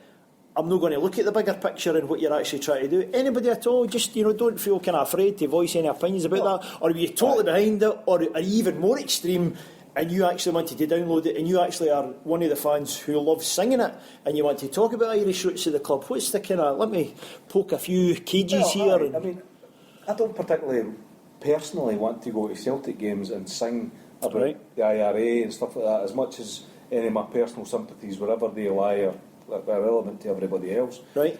I think I can understand people saying, why did they choose that song, because it will rile up almost, the rest of Scottish football. Sure. But I think it was obviously deliberate. But I also think it was very clever, because it shows the whole thing for how ridiculous it actually is, and actually only probably a song like that would have done it like that. I think if you'd chosen a very mellow song, I don't think it would have had the impact. But I can understand. Actually, I think if they want to take it a stage further, then you try and identify something that can almost unite quite a lot of the other fans behind in Scottish football, because obviously it is wider than Celtic. Sure. I think as a first stab, I think it was a very clever song to pick.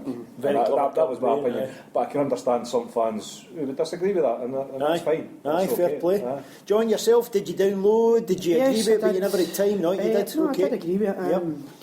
I had much more about what it said, but as you said, it's the song that everybody's been lifted for. Aye, it's that simple. Aye, that's why they're choosing it, because a policeman will lift you. I can understand why people might take offence to that type of song. I certainly don't. Getting way back, Rebel tunes were part of my Celtic experience. Getting took for, I was 7-year-old, it was part of going to the game, coming home for the game, saved you listening to Jimmy Sanderson. But yeah, the game singing Rebel songs. It's personally part of my Celtic experience. Sure. Is there space for it in the ground now?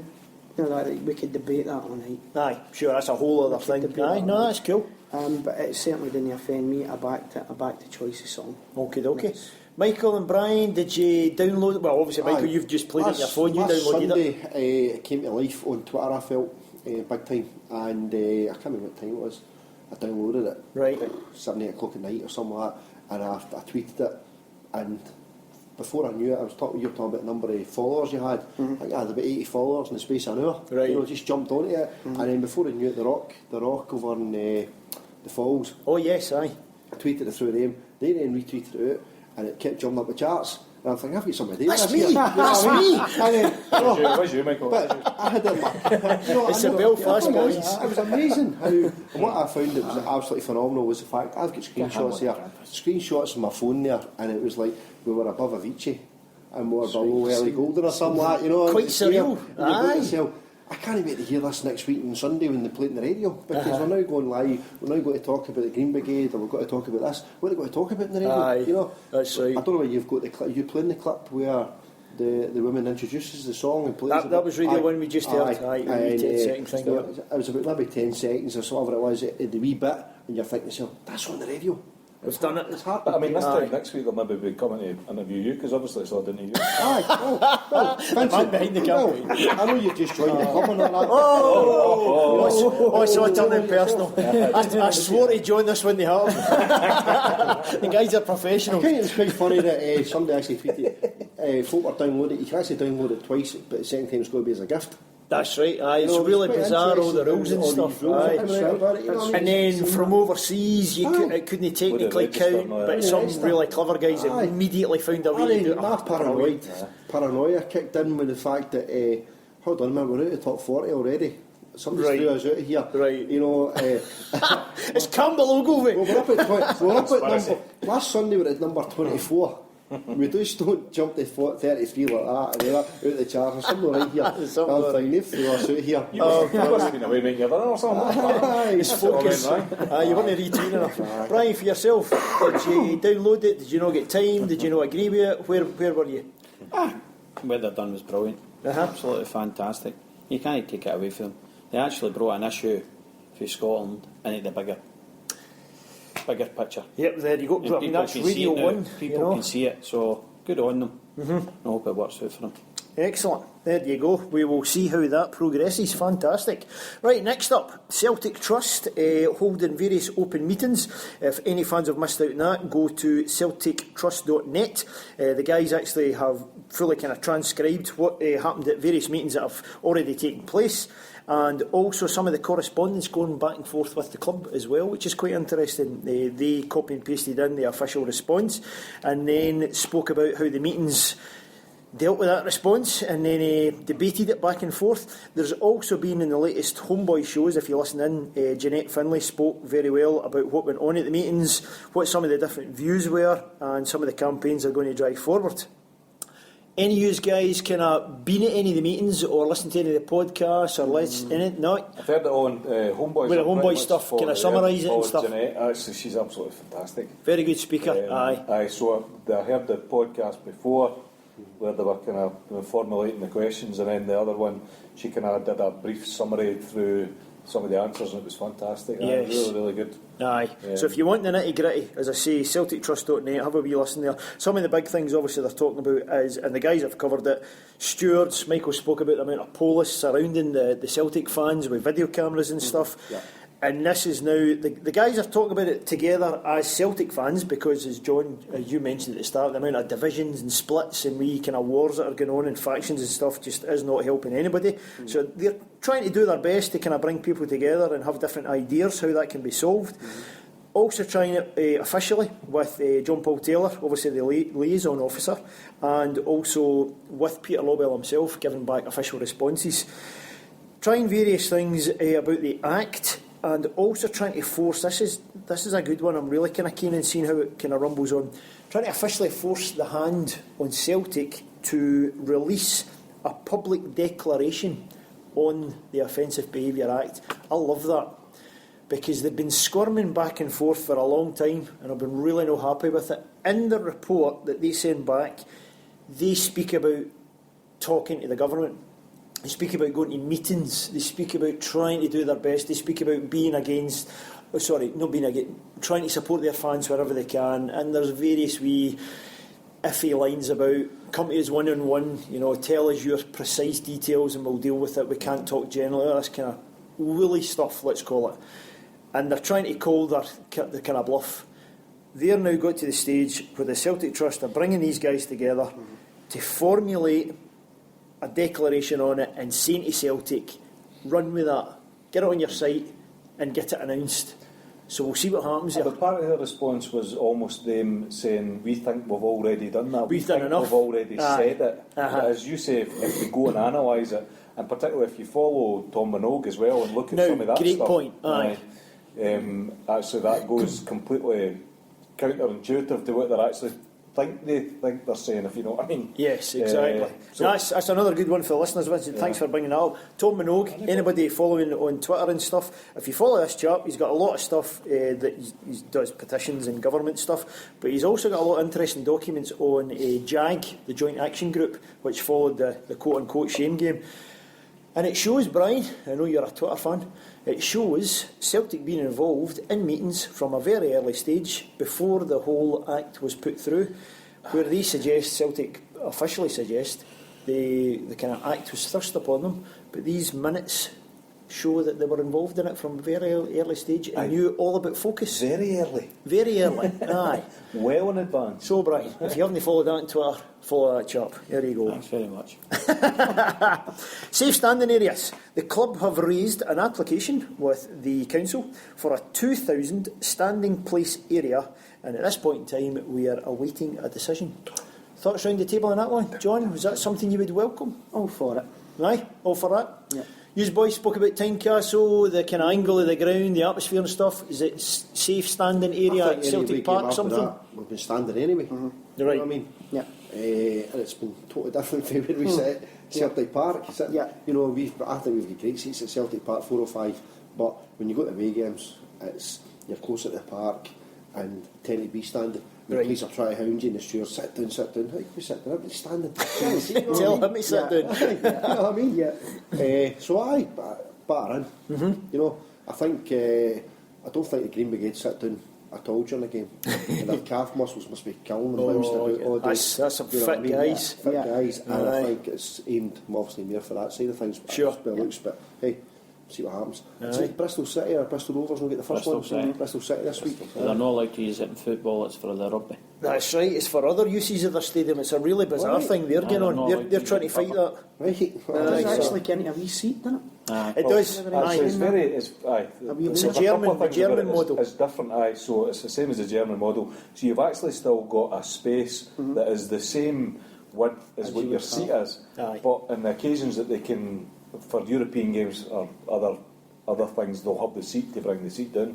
But when you're there, you're almost allocated a similar space, but the seat is jammed up, so it stays up almost. So it'll be slightly different, and we're of roughly the same generation of when you first went to football. You stood on, when you stood on the crush barriers, or that you stood leaning on that. Steps and It'll stuff. be a different experience to that.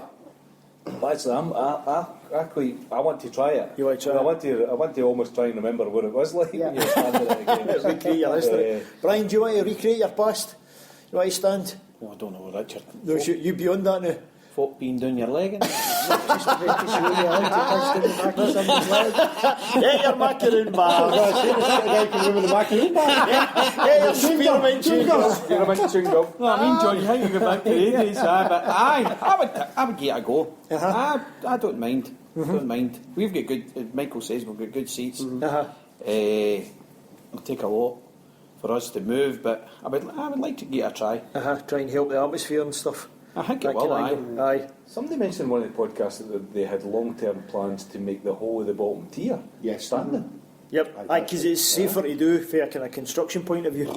And that's why That's they're a trying lot. to get away with it. That's a lot. What's in the bottom tier?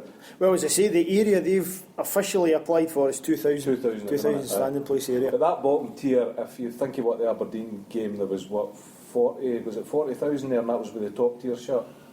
Was it roughly that? You take out the main stand. Right. That's you're talking about 25 to 30,000 standing. Long term, if that's a long-term plan. Sorry, We're talking about the whole of the bottom tier. Not quite sure. I've not. Sorry, excuse me, Brian. I've not quite seen the actual graphical layout. It was just a physical document, and it's just got the kind of number quoted. So we'll look into that for you. We'll bring it up in the next TikTok. You do that. Brilliant. Right. The most important one for the hot topics I'll leave to the end, which is all about Celtic, the season, and how the guys feel. What we've got left. The things that we've been evicted from, sadly. Get your feelings on that Aberdeen match. Sorry, we have to discuss it. And how you feel kind of going forward, and your kind of feelings and motivation and your mindset about that. But before that, the second last piece is SevcoWatch, as we call it. Now, why lay a bit of foundation here? Because Michael and I had an interesting wee chat, because we were thinking, we do this from time to time. We bring up this kind of SevcoWatch thing in hot topics, and what's the deal? Because there's fans out there who are really extreme, and they hate Rangers more than they love Celtic. Fair play, that's not my thing, but hey, we're all different. We're not like that. Tic Talk isn't like that. Luke Shamrock isn't like that. For us, Celtic's a big picture, so why do we throw it in for now and again? And we're kind of soul searching and stuff. And there's three things behind it. First one is the interest for obviously the listeners tuning in. They want to know about things that are going on and can affect Scottish football, Celtic, directly or indirectly. We might go into, what happens with an Aberdeen manager changing, what happens with European league restructures. These things can affect us. Rooney gets 300 grand a week, that's no Celtic, but it's the full kind of financial picture, so that's one reason why we talk about it. Second, multitasking.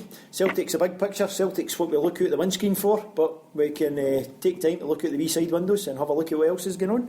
We're very clever that way. And third, and it is affecting Celtic at various times, we don't care what happens to them as a club and who's in charge of them and all that kind of stuff. We couldn't give a rat's ass.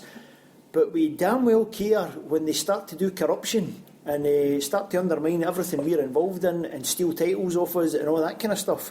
And they've got a whole host of very powerful friends that do some shitty stuff from time to time.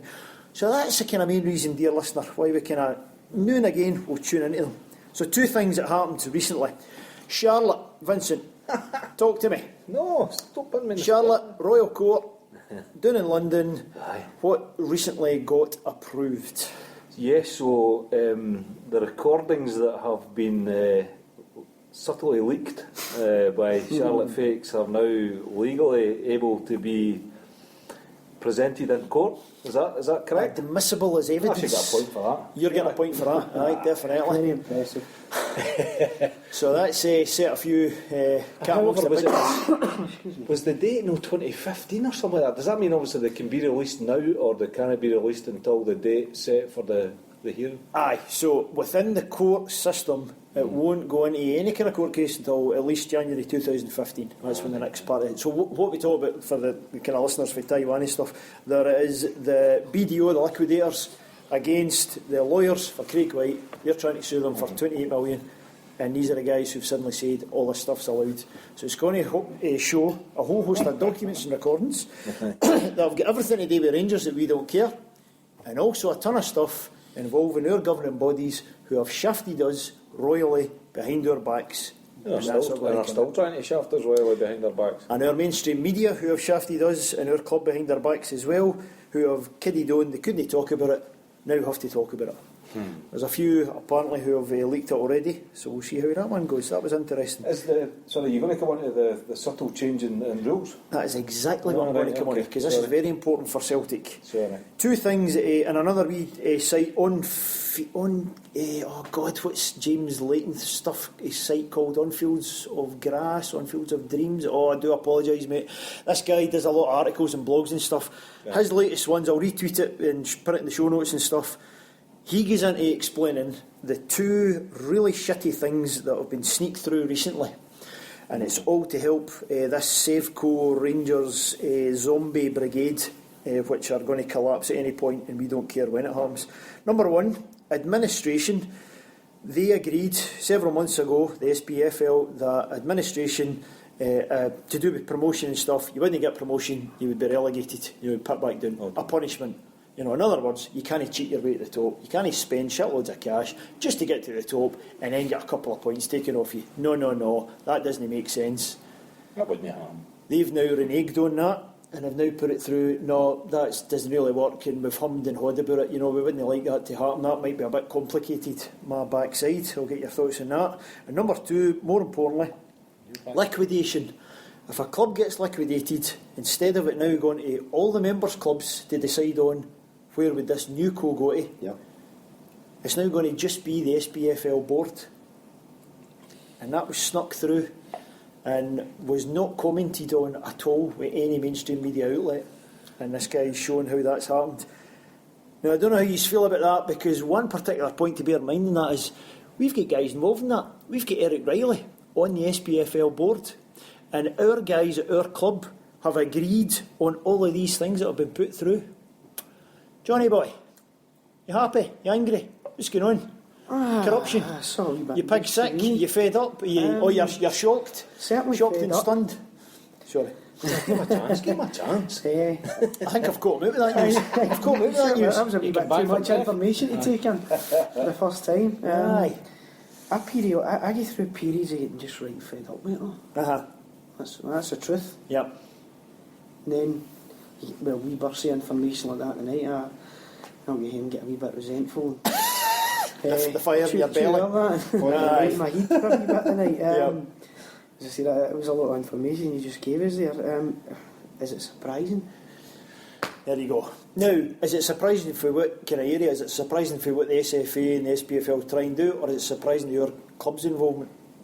Both. Aye. What did Celtic know about this? I made the point, Eric Riley sits on that board. Aye. Take it back to the last point about, the fans against criminalisation thing and focus and all that sort of stuff about how much the club knew about that beforehand. Yep.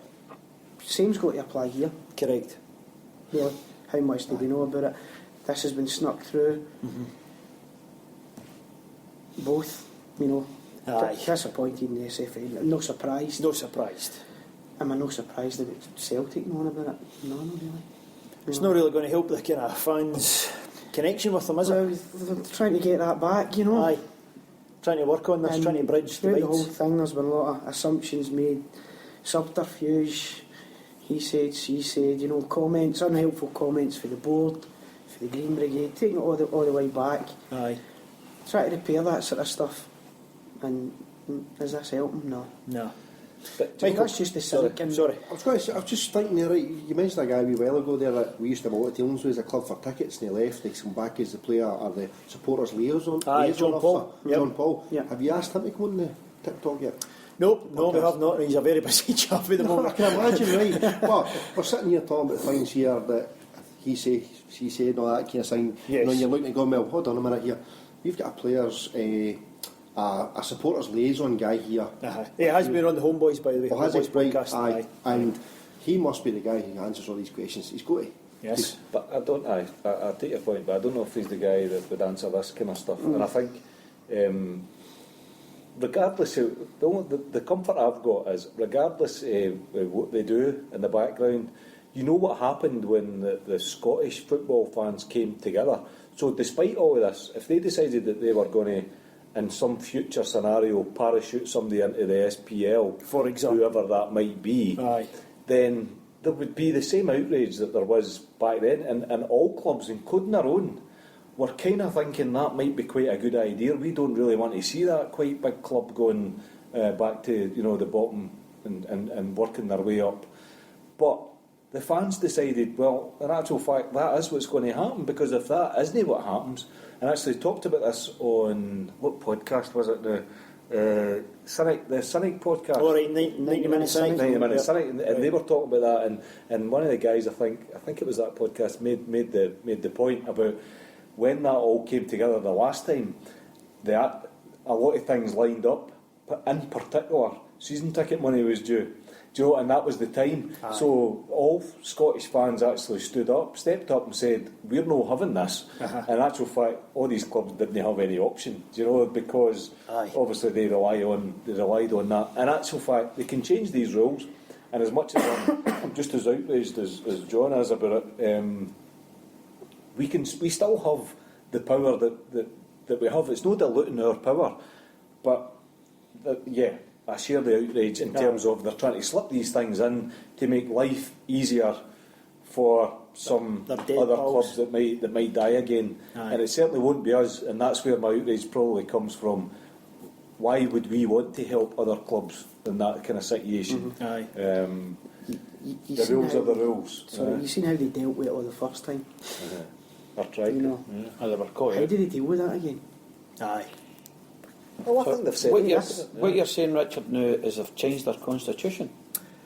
Is it classed as... I don't know if it's classed as... No, because the Constitution is what the board itself performs as. They've changed the rules and regulations of the league itself and what would happen to a club in that situation. Can I tell you how it they... might still be in the constitution. I don't think that that's could be right. the fundamental things what you set an organisation up with. Can I tell you how it did happen? Because they did come out and explain it. This was a proposal that in future clubs that went into administration For the relegation type thing? would be automatically relegated. And what they said was all clubs have came back. They went into almost a consultation, and all clubs have came back. And what they said was, they didn't say there wasn't support for it. What they said was that it created other issues that couldn't be resolved, and they didn't tell us what they were. So they were, in actual fact, it was a proposal to say this is what we think should happen in the future. However, we couldn't get member agreement to say. I think they were almost hinting that there was broad support for it, but it created other problems that couldn't be resolved. One of the examples I think was that's what if they a said. club gets promoted, but they get goes into administration, whatever. What do? Obviously you put them back down, but do you take the second place and promote them, or do you take another guy and relegate them? Did you do playoffs? That's what happened try to last time, suggest that. That's what they whole said. kind of thing But there. I'm a bit cynical about it as well. Now, Brian, me and you have spoke a lot about this, where Twitter and stuff, you're pig sick of hearing about Sevco and zombies and stuff. Do you also turn off to these things as well? Do you not care? Do you just limit yourself just to the football, and if Celtic win 4-0, that's you? Or do you want to know about this stuff that indirectly affects you? I do read it, Richard. I must admit, I do read it, but it gets to a certain extent. You just say to yourself, come on, get a grip. Right. Because you're like me, you don't care if Charles Green or Craig White or whoever's there, we don't give a rat's ass, but when they cheat and they steal titles and they undermine things and they go against the sport, that's when it starts to get on your radar? Well, that was or the you big still thing the don't last care? time we Do you not care about it? Dunmore Hutton, where he he's came out my- and said, my right, hero. Now, there was a leader. there was a guy came out and said exactly what it was all about. Mm-hmm. It was about how you had to be honest with people. Aye. As simple as Simple. that. But Richard, some folk go right airboard. You know what I mean? They're going here. They're actually want to go outside and shoot the folk. That's what my feeling. You said earlier, John, or I don't know if it was you, Richard, that it's more of their life to see Rangers dead. That's right. You know what I mean? Aye. And I think It's the first thing they have they to rein check. themselves back in. Aye. But You know I what I think mean? Richard, when he set, sorry Brian, when he set this topic up, he kind of he made it clear, and I share his views on this. There's a very clear difference in my mind to people that are obsessed to this kind of subject, which I find it very separate, and it's not because I'm on a witch hunt for Sevco. I actually think this is unfair, this is dishonest, therefore I object and I want to find out more about it. And I know it can sound like, oh, for God's sake, let it go, they're dead and all that kind of thing. I find this is different. This is related but different. So I'm not obsessed with Sevco. I very seldom look into them, but something like this is very important, because if they can do this, they could almost secretly do a number of other things that have a serious impact on us. And this one, whilst it doesn't have an impact on us, it has an impact on others. The game, the game as a whole, integrity just of the nice sport, and easy, fair and simple. Like Aye, Tom Hunt it spoke has to about. be. What do you call it? It has to be fair and simple. Just dead easy. Well, what I'll say here, Vincent, is whatever happens, will happen. You know what I mean? It will come out now. You've got social media, which is a big, You big mentioned thing. that earlier. It's a big thing. Social true. media, which you can't hide away from now. And a lot of people, that's what happened with the You clubs. can't even go to Belfast now without photographs getting retweeted. You're talking about, what do you call it, Richard? You're talking about the way the Scottish media look at things. Yes. I think it's quite interesting. I think with that Charlotte Fakes thing, I think it's unbelievable how they've not really said too Not much. touched that at all. And they've still not said too much to it. Aye. And I think that's where a lot of them let themselves down. And that's why the power And they've is given up on shifting and shifted, because now they can't set the agenda. Aye, The correct. agenda is out with their hands, and that's Aye. why they're struggling and scrabbling about. Correct. Because actually the agenda's getting set totally separately through social media, through outlets that they've got absolutely no control over, whereas they used to feed us on a daily basis, and I was one of them, through the Daily Record.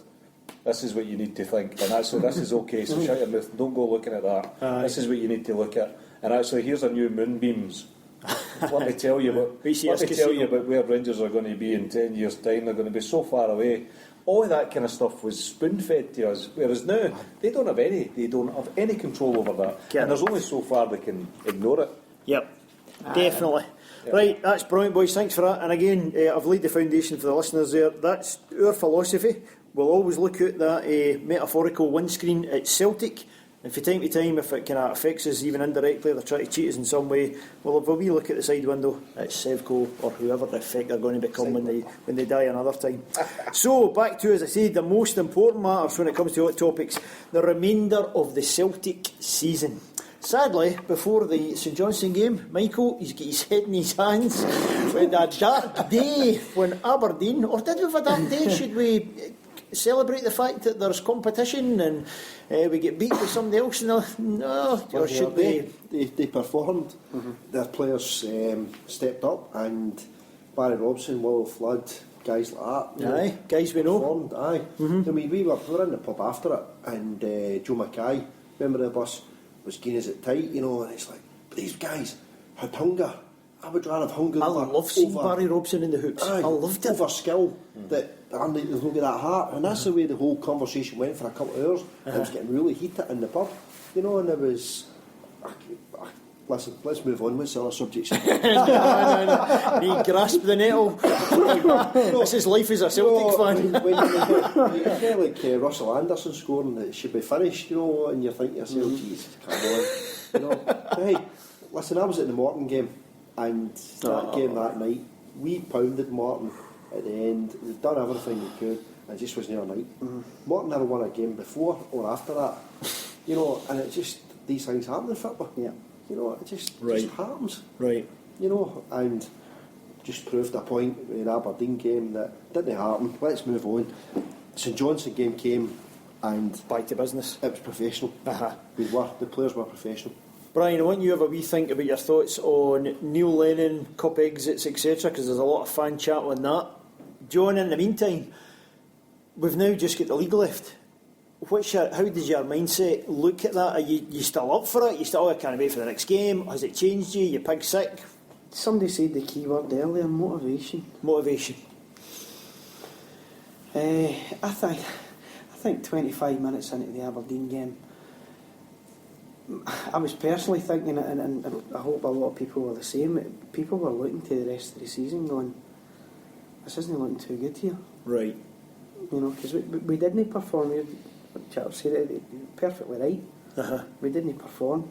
Just weren't deserving of it. And people, I was certainly thinking, It's a long way to go. this isn't looking good for the rest of the season. Mm-hmm. Because what have we got to look forward? We spoke about it earlier as well. Bleeding more young players.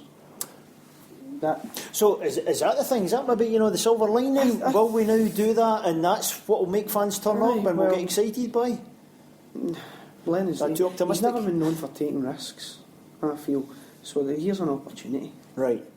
You know? Mm-hmm. It's a no-brainer, Uh-huh. really. Whether it happens or not, we don't know. Right. When it comes to the young thing, let me can I see your opinion on that as well? There's some guys who think, aye, but be careful with it. Mm-hmm. Only do 2 or 3 at a time. Are you in that camp? Or are you like, I don't give a shit, we're going to win this, no problem at all, flood the team with a lot of them and let's see what happens? What side do you fall down there? Do we need to be cautious? I don't really feel we need to be. Right. After watching them, the way they played against St Johnstone, you could go against that by saying you don't really want to see that team changing its shape at the minute. Right. Because we raved about how they played. Uh-huh. Throw in 3 or 4 youngsters next week, the week after. So how do you introduce 1 or 2 at a time? Probably that's the best call, isn't it? Right. That's only my personal opinion. Okie doke. There's an opportunity there to bring young players in. Right. Let's face it. It'd be great to look forward to a Scottish Cup final, sunny day in May and all that. Because the league is well won. And with all these matches coming up at Celtic Park, of course, as well. Yeah. Yes, well, there is that a bit too. irritating. Frustrating more than anything. Aye. I think that That's goes the mood. without saying. Fair enough. Brian, Neil Lennon, what's your kind of thought there? There's a lot of chatter about his motivational techniques, or is the blame all on the players, or is it mostly on the manager, or is his tactics not good enough, or what's the hell's going on with cup games? What's your own personal thoughts? Well, Aberdeen game, take it this way. Adam Matthews straight into play right back. James Forrest straight into the team, because he didn't play the week before. I'm sure he didn't play the week before. George Samaras didn't play the week before. So you're going with 3 players, and they two, they'll no day. Right. See, the outside players, I don't rate James Forrest, and it's been well known, I don't rate him. A lot of boys on the podcast, they think he's a great player. I don't know if maybe it's injuries that's held the laddie back or whatever, but his touch is no good enough for me. Right. His first touch is no good enough, and that's a big kingdom. Right. Samaras didn't sign a new contract, running his contract down, he's gone to the World Cup. Lennon's got he's got a thing for Samaras, you know what I mean? He does like the guy, you know what I mean? The team do like him, you know what I mean? He's well liked in the club, but do you play him to the end of the season? That's a big decision. You know what I mean? You've got to think about. Yeah. You're talking about young laddies, bring young laddies in. You want to put a young laddie in before a guy who could be going to play in his last World Cup. You know what I mean? That's a big thing. Aberdeen game, to me, got his tactics wrong. Right. It was tactics. That was rather it. than players, performances, He etc. got his tactics wrong because Right. he the rank shape of the team. Okay. Aberdeen done it right. Plus, corner kicks, Aberdeen done it. They swung the ball away from our zone on Martin to the back post, or out with the 6-yard line, taking away our good or better headers of the ball. You've got a centre half, Scott Brown jumping against another centre half. You know what I mean? You've got to think about these kind of things. It's horses for courses. You thought he was doing the right thing, thinking they would blow them off the park. Didn't do it. And it never did it. Didn't do it. Right. So that's his problem. Now you've got for now at the end of the season, they could win the league when. There's a lot of debate on Twitter on that, is there not? Trying to work out in the March. In the March. End of March. Every week they rule it in our couple of teams. You know what I mean? It's just one of the things, when does that run out? And to the end of the season, see sitting there on Sunday, I was like going back to, what could you say, Michael? Back to the days we used to leave at half time and that. Aye. You know what I mean? Just because of the connection to the game. Aye, you know what I mean? You'd be sitting there going like, at the moment, what, the pub? Aye. You know what I mean? Are you going to have that to the end of the season? It's just one of the things, unless, as you're saying there, John, maybe a couple of young lads, you say to yourself, I want to sit and kind of watch to see what they're like. Aye, You know what I mean? let's see this for It's sure. kinda- Let's go and see aye. these boys. And But it's just one of the things. I expect to win the league before the end of March. Michael, on that, see if you're playing the young guys, if you were the manager, would you throw them in with the competition and the objective of winning the league? Or would you get that done first, take the pressure off them and then put them I'm in? going to win the league anyway, that's regardless. Uh-huh. I think this stigma of Fraser Foster, the goals, he's no conceding. Oh, right, Going on record. It's Aye. going in his head, let's play the strongest team. Right, But okay. when you look at our squad, go into the website and look at the players we've got, go and look at the players that Muller's got. They've hardly got anybody. I mean, it's like we're talking about playing guys who are taking, 15, 20, 30, 25 grand a week, guys. Yeah, if they're not playing, they're going to moaning. But Neil Lennon's obviously sitting there with a strong pool of first team players. How we dress this up. We've still got Kyle to come back, a few other guys Brian's touched on. But I still think, sorry, go back a wee step there. You'd mentioned it a minute ago, John, about the young players. I think we've had some like 5, 6, 7 players out on loan. Aye, the numbers there are One's away remarkable. boy in Ross County has been getting a lot of reviews. Yeah. The big boy centre half at Morton get man of the match last weekend. So there's a lot of these. Neil Lennon's put these guys out. Jackson Irvine down in Kilmarnock. Tony Watt scoring. Tony Watt scoring. So Can I make a wee point on that? Actually, it was just something that came up during the week. You know, somebody, I think it was somebody on Twitter. The Tajik, remember the Tajik? Aye. fit. Oh, I Shrewsbury. read that. But that's the second. Remember Tony Watt when he first went away as well? And the opposition, the club's managers publicly came out and said, a Tajik has got today a mini pre-season. Now, this is a guy that's been on the fringes of our squad. I remember we brought in, was it McGuinness? And I think he's still here in some capacity. Jim McGuinness, remember the Oh, from Ireland. Yes. Aye, the GA. And apparently or that was part of his remit was this cutting edge, fitness Sports science. and there was a lot of science in there. There was a lot of psychology as well in there. But I think I'm slightly concerned about that. That's 2 of your youth players that have went out on loan, and their managers have publicly commented that they're no fit enough. Now, I would play devil's advocate there and say, have they went out on loan because, and it's been brought up by Watt before, they haven't done what they're supposed to do? So rather than Jim McGuinness, it's those players being a bit above their station. Well, Because that's been mentioned in the quite a case of lot with Watt, I Watt. would agree. Aye.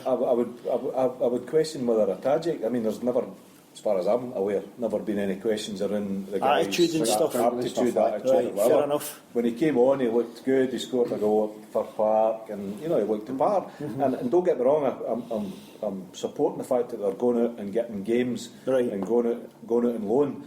I'm just a bit concerned that that's the second youth player in our first. Both of them would have been in the first team squad, where managers are actually they're going to a lower level and they're questioning their fitness. Aye. And That's a fair I don't point. see that in the first team squad. I mean, I don't see that in their first team. Right. I'm not saying I've seen evidence of it there, but that's slightly concerned. Sorry, I was wanting to make a point just on Aberdeen, and I've reflected because I was. Oh, he's reflected. He's As hurt- reflected. as Here hurt- it comes. As hurt as the next man was, and actually I'd have loved the fact Billy Green moment coming on. if we'd have played the cup final, the Scottish Cup final at Parkhead, that would have been a great day, you know. So it took me a long time to get over it, but I've reflected on it since, and if you think about it for the betterment of Scottish football, as much as it's sore, there is an argument to say the fact that Celtic are in both cup finals. There's going to be other teams winning these cups. There's an interest in it. Aberdeen are going to sell upwards of 30,000 tickets. Sure. And Inverness are going to sell 10,000 tickets. It's going to be a fantastic day out there. I don't see Armageddon in Scottish football from that point of view. But we've got to accept we want a rival to emerge. Want competition. We want competition. Yep. We don't necessarily. Personally, I don't want it to be another team in Glasgow. It might eventually be, but by the time if they ever get back to the top division and start playing in the Premier League, it's going to take them a long time to get anywhere. And if by then we've got teams like Aberdeen, Dundee United, Hibs, perhaps, being stronger and actually providing us with a real bit of competition, I've got to support that. As much as it's sore, it's a big man. I do support it, honestly. And I think I'm now reflected and can see a bit of the bigger picture. Right. It's good for Scottish football. There you go, Brian. Vince, all I can say is he's turned his chair round so he can say that. Just like a one. Or is to defend yourself. Right, with that selfless moment, we will move in to Shambolic. Shambolic. Right, thanks for that, Chico. Yes, Shambolic. Well, while we are surrounded by these legends in print from CelticCanvasArt.com, get on that site, you get. We have brought up the topic I've given the boys is Celtic Pics. Celtic Pics. What could that be? Well, as usual with Shambolic, the boys can take it any way they flaming want. Could be a selfie with a player. Could be a Celtic pic they took. A picture with them in it. It could be a memorable Celtic event or occasion. It could have been a club event, the Carluke Shamrock. It could have been a tour of foreign shores. It could have been a funny picture, sad picture, dodgy fashion picture, whatever. Let's see. Let's first of all go to the creative genius, the man himself from CelticCanvasArt.com, Johnny Boy. If we say Celtic Pics, apart from the obvious here, what pops into your head? Can I be controversial and say you just here? I never took a selfie. Yeah. That's about as controversial as it gets. I've never took a selfie. Sorry, I seen that in the text you sent me the other day. Brilliant. What do I talk about here? Celtic Pics. Well, obviously it's a bit of a hot topic for me just now. Yes. You've overdone it a bit. You're just showing off. I didn't know we had to bring them. I was trying to up. Vincent, this is top 10. It's going to be ages. It's a Tony Hart gallery. John O'Farrell, age 4. Celtic Pics. I've been in our pics with players, you see them all over the place. Yep. Even any that stick out in your mind or whatever, it's iconic I ones. can take it back to my picture. I was actually thinking about this the other day because I've been rehearsing, Oh, good man. A lot of pressure. Have you? And I was trying to think, try to add a wee bit of humour to it. And I can remember I started going to say, I think 1980 was my first game or something, and my first hero was Charlie Nicholas. Right. Absolutely. First time I ever regret over something Celtic when I left, that was I had the perm at the back of my hair. Oh, no way! Is this live? We'll take it out. He's got a timber cut. I can remember when he broke his leg and he had a sticky one for his ankle up the full length. And my uncle used to take me, my uncle Golly used to take me all the games and every week, and after some of the games I can remember that they hadn't long built the new front on the, because it used to be the old brick front and you put the thing that's there now. And I can remember getting in, for autographs. He brought me this autograph book and all that, and he had a Rolls Royce pulls up, and it was Michael Kelly. Oh, right. The Rolls Royce with Charlie Nicholas in the passenger seat. I'm 7. I'm having him. So he swings the door open, swings his leg out, and I runs right into his sticky. Oh, Jesus. Oh, God, no way. He was in for about 6 months with that. Brilliant. I was in the care and I get his autograph and I get my picture taken. Good man. Brian gets photo taken with the guy who played Stookie. That doesn't count. That doesn't count. I'm going to get another story about that. A wee bit of humour to a Celtic picture. Brilliant, I like it. Right, Vince, we're going to move on to you next while we're doing that. You can't beat that.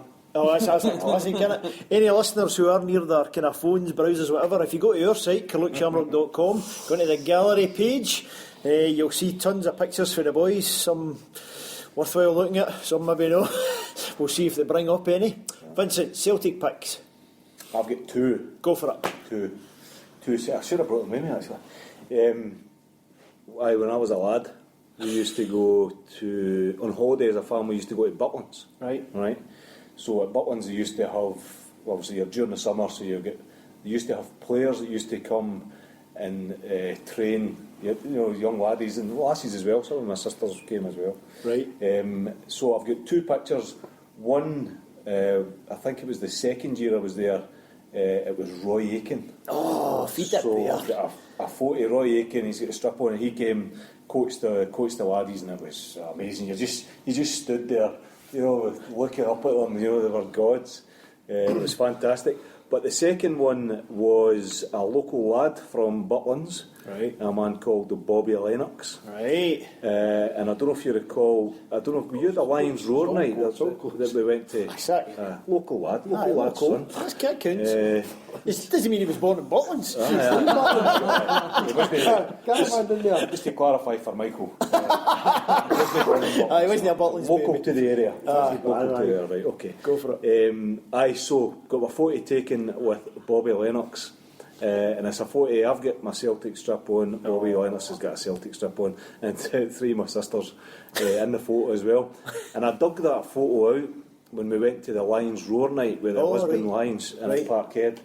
And obviously they brought the Lions in. You weren't allowed to get near them for the first party kind of thing, but then they kind of opened it up a wee bit, and you could see guys kind of siding up to a few of the players and stuff, a few of the guys. So I kind of wandered over to Bobby Lennox, and I said, I put the photo down. No way. I said, you remember that photo? Right, and he said, Butlins. I said, danger. I said, would you mind saying it? He said, that was a Thursday. I'm gobsmacked. I'm saying, how do you know it was a Thursday? I always went down there on a Thursday. No, man. He showed you behind the curtain.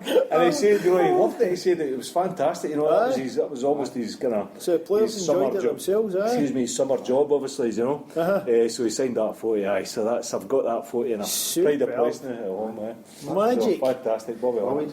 Right, over to the boy who's been in a few compromising pictures on Twitter. Mickey boy, Celtic Pics, talk to me. Here we go. Oh, he's got some. We've got some evidence. First one I'm going to bring out here is, I need to tweet these. This one's framed. Oh, I'll give this to the host to describe. That's classic. Right, now we have one of the legends of the club, Mr. Haddo here, with the beard looking like Santa Claus. You see that? I don't know if that could even survive canvas. I'm not sure. You can't blow that up. That was one of our dances, one of our player dances at Celtic Park. And we had our dance in there. They used to take us down into the trophy room and stuff. And I said to Mr. Haddo, who was the elder statesman of the club, any chance we could get City? I'm signing for Celtic sort of thing, and that was the table we used to do the signings. Is that what you're doing? I was wondering what you were doing there. That's class. Nice shed. And cheers. I was actually going to talk about the jacket. So this is one of the dodgy fashions one, is it? I'm taking a photo of this while Milko talks about it. You can take it away if you want. We can show that.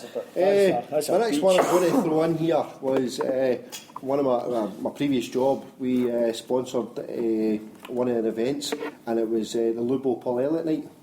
So it managed to get us into the green room basically before it. Right. And this picture, so pass round the panel with Lubo and Paul Elliott. You mentioned the hat. He's a big fat guy in the middle. Oh, sorry, it's yourself. Oh, don't be personal. You mentioned Tynecastle there earlier on. Aye. And going to Tynecastle and get experiences. I would say that one of my best experiences at Tynecastle was was Lubo, when he took a corner kick with his right foot, Sutton scored. And then put it back down the same corner, was left foot, Sutton scored. Yeah. Two-footed player.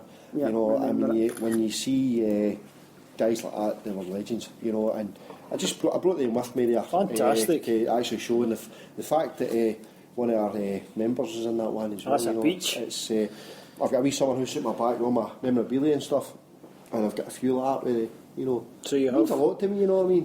It's the those thing. memories, Aye, those Celtic so it's, memories. You know, Vincent was touching on Bobby Lennox there. I played in a charity golf day 2 years ago down at Colville Park, and our celebrity was Bobby Lennox, and it was phenomenal. What a feeling. I mean, didn't matter how I played. Seen a part after the guy all the way around, stories. All the stories. Aye, different things. Aye. One of the things, I've not actually got a photograph of this year, but I'm just going to tell a wee funny, quirky story. There's a guy there, one of your canvases there, Jimmy Johnstone. Right. When I worked at Autotrader, it was 10, 11 years, I think he was only Celtic fan the whole place at one point. You know, we brought a new managing director in, Ron, for Edinburgh. He's a big Celtic fan, and he actually done a deal to sponsor the Lisbon Lions. Right. First ever deal they had as a sort of, you know, what would you call it? I know a club, but it was like you could buy this wee card and you came to events and stuff. Because we sponsored them, we went along to them. Right. And Jimmy came up with his a wee, it was I'll never forget, a black Mercedes automatic that I think, what do you call him, Willie Hockey bought him. Right. You know, and he came into the Autotrader. Here's Michael. He's in there. Right, and sat at my desk, and I used to speak to him every week. Oh, right? get in. So, but then the next thing was we had an event at Parkhead in the Walford, and my dad and Bobby and Al were over, my dad's pals, for Belfast, and I was hosting the table. I took them along to the table. We were all sitting there, quite a thing, having a few beers. Jimmy walks right up to the table. All right, Mike, how's it going? My dad near fainted. Oh, brilliant. And he's telling everybody that story, you know. And he's like, my boy's in first name tells me Jimmy Johnson. You know. You missed your chance to do that classic joke when you get the famous guy to come in. Oh, Michael, piss off, Jinky. I know one time I've ever seen the guy playing. He was at the Jungle Last Stand. If you remember, he played it with I think there was actors and all that for Coronation Street and all that night, you know, and different things. And Jimmy Johnson running out for a wee cameo in a couple of minutes. Do you remember? Yeah. The Jungle. That's like I was old enough to watch him playing. Right. But you know, for a legend, I mean, we're looking, sitting in here and I see all these legends. It's phenomenal. Aye, it certainly is. No pushing your canvases against one. And Jinky was one that you met yourself. There you go. That's outstanding. That's a memory. Brian, the man of other memories from the wrong side of the lights. Celtic Pics. Where does that take your tormented mind? What time do you want to get home?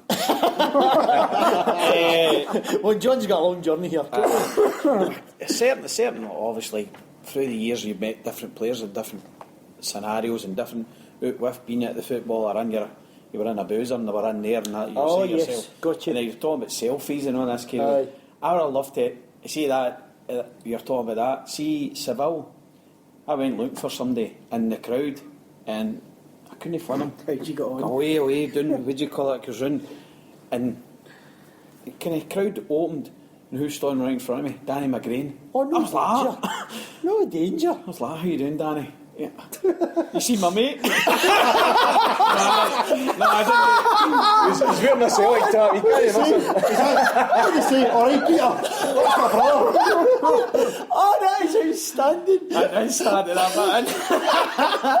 All right, Danny, you see my mate. When you're talking about selfies, John, it's been brilliant. At that point, Seville, the lot, everything to do with, you know what I mean? You say to yourself, aye, they're different other. I read a cracking photo, actually, me and my wife with Neil Lennon, the dance at St. That Bridget's dance, Hall. yes. And that's a cracking photo. That's on the site, aye. That's a cracking photo. It's just, you go to various things and you're fortunate to get to things, you know what I mean, and the people are there, you know what I mean.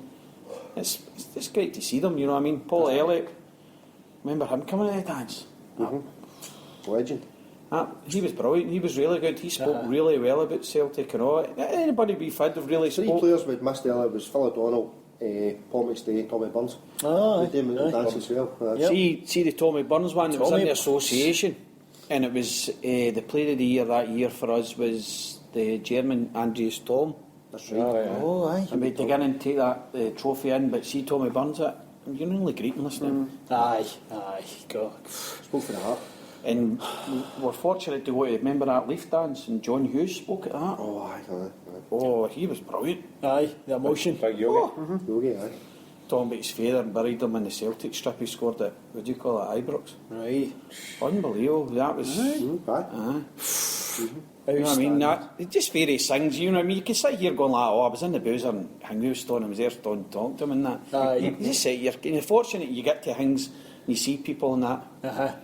Aye, very You good. can look back on it, look at the pictures through the boxes and stuff, or Michael put them up and actually see them and enjoy them while you're watching the football and stuff. Bit of a stalker, isn't it? Oh, he's a bit of a stalker. Or get them blown up and put one of cameras. Or if you're so inclined, go to Celtic Canvas.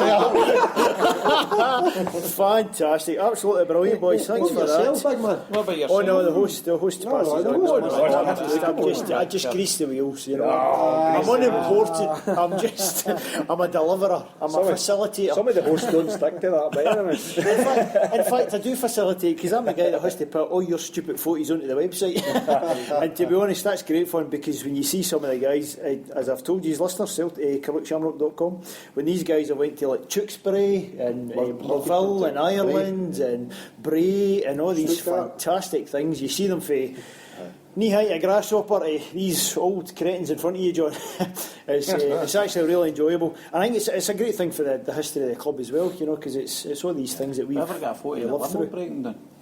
The limp, The disgusting brown limo. Brian, come on, let that go.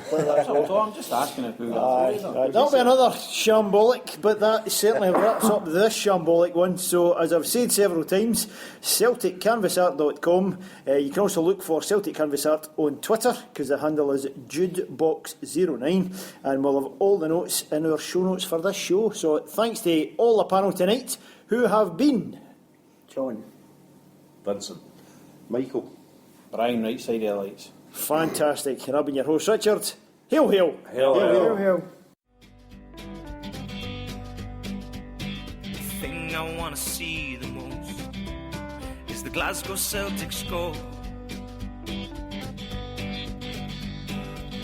I've been to Munich, been to Paris and Berlin.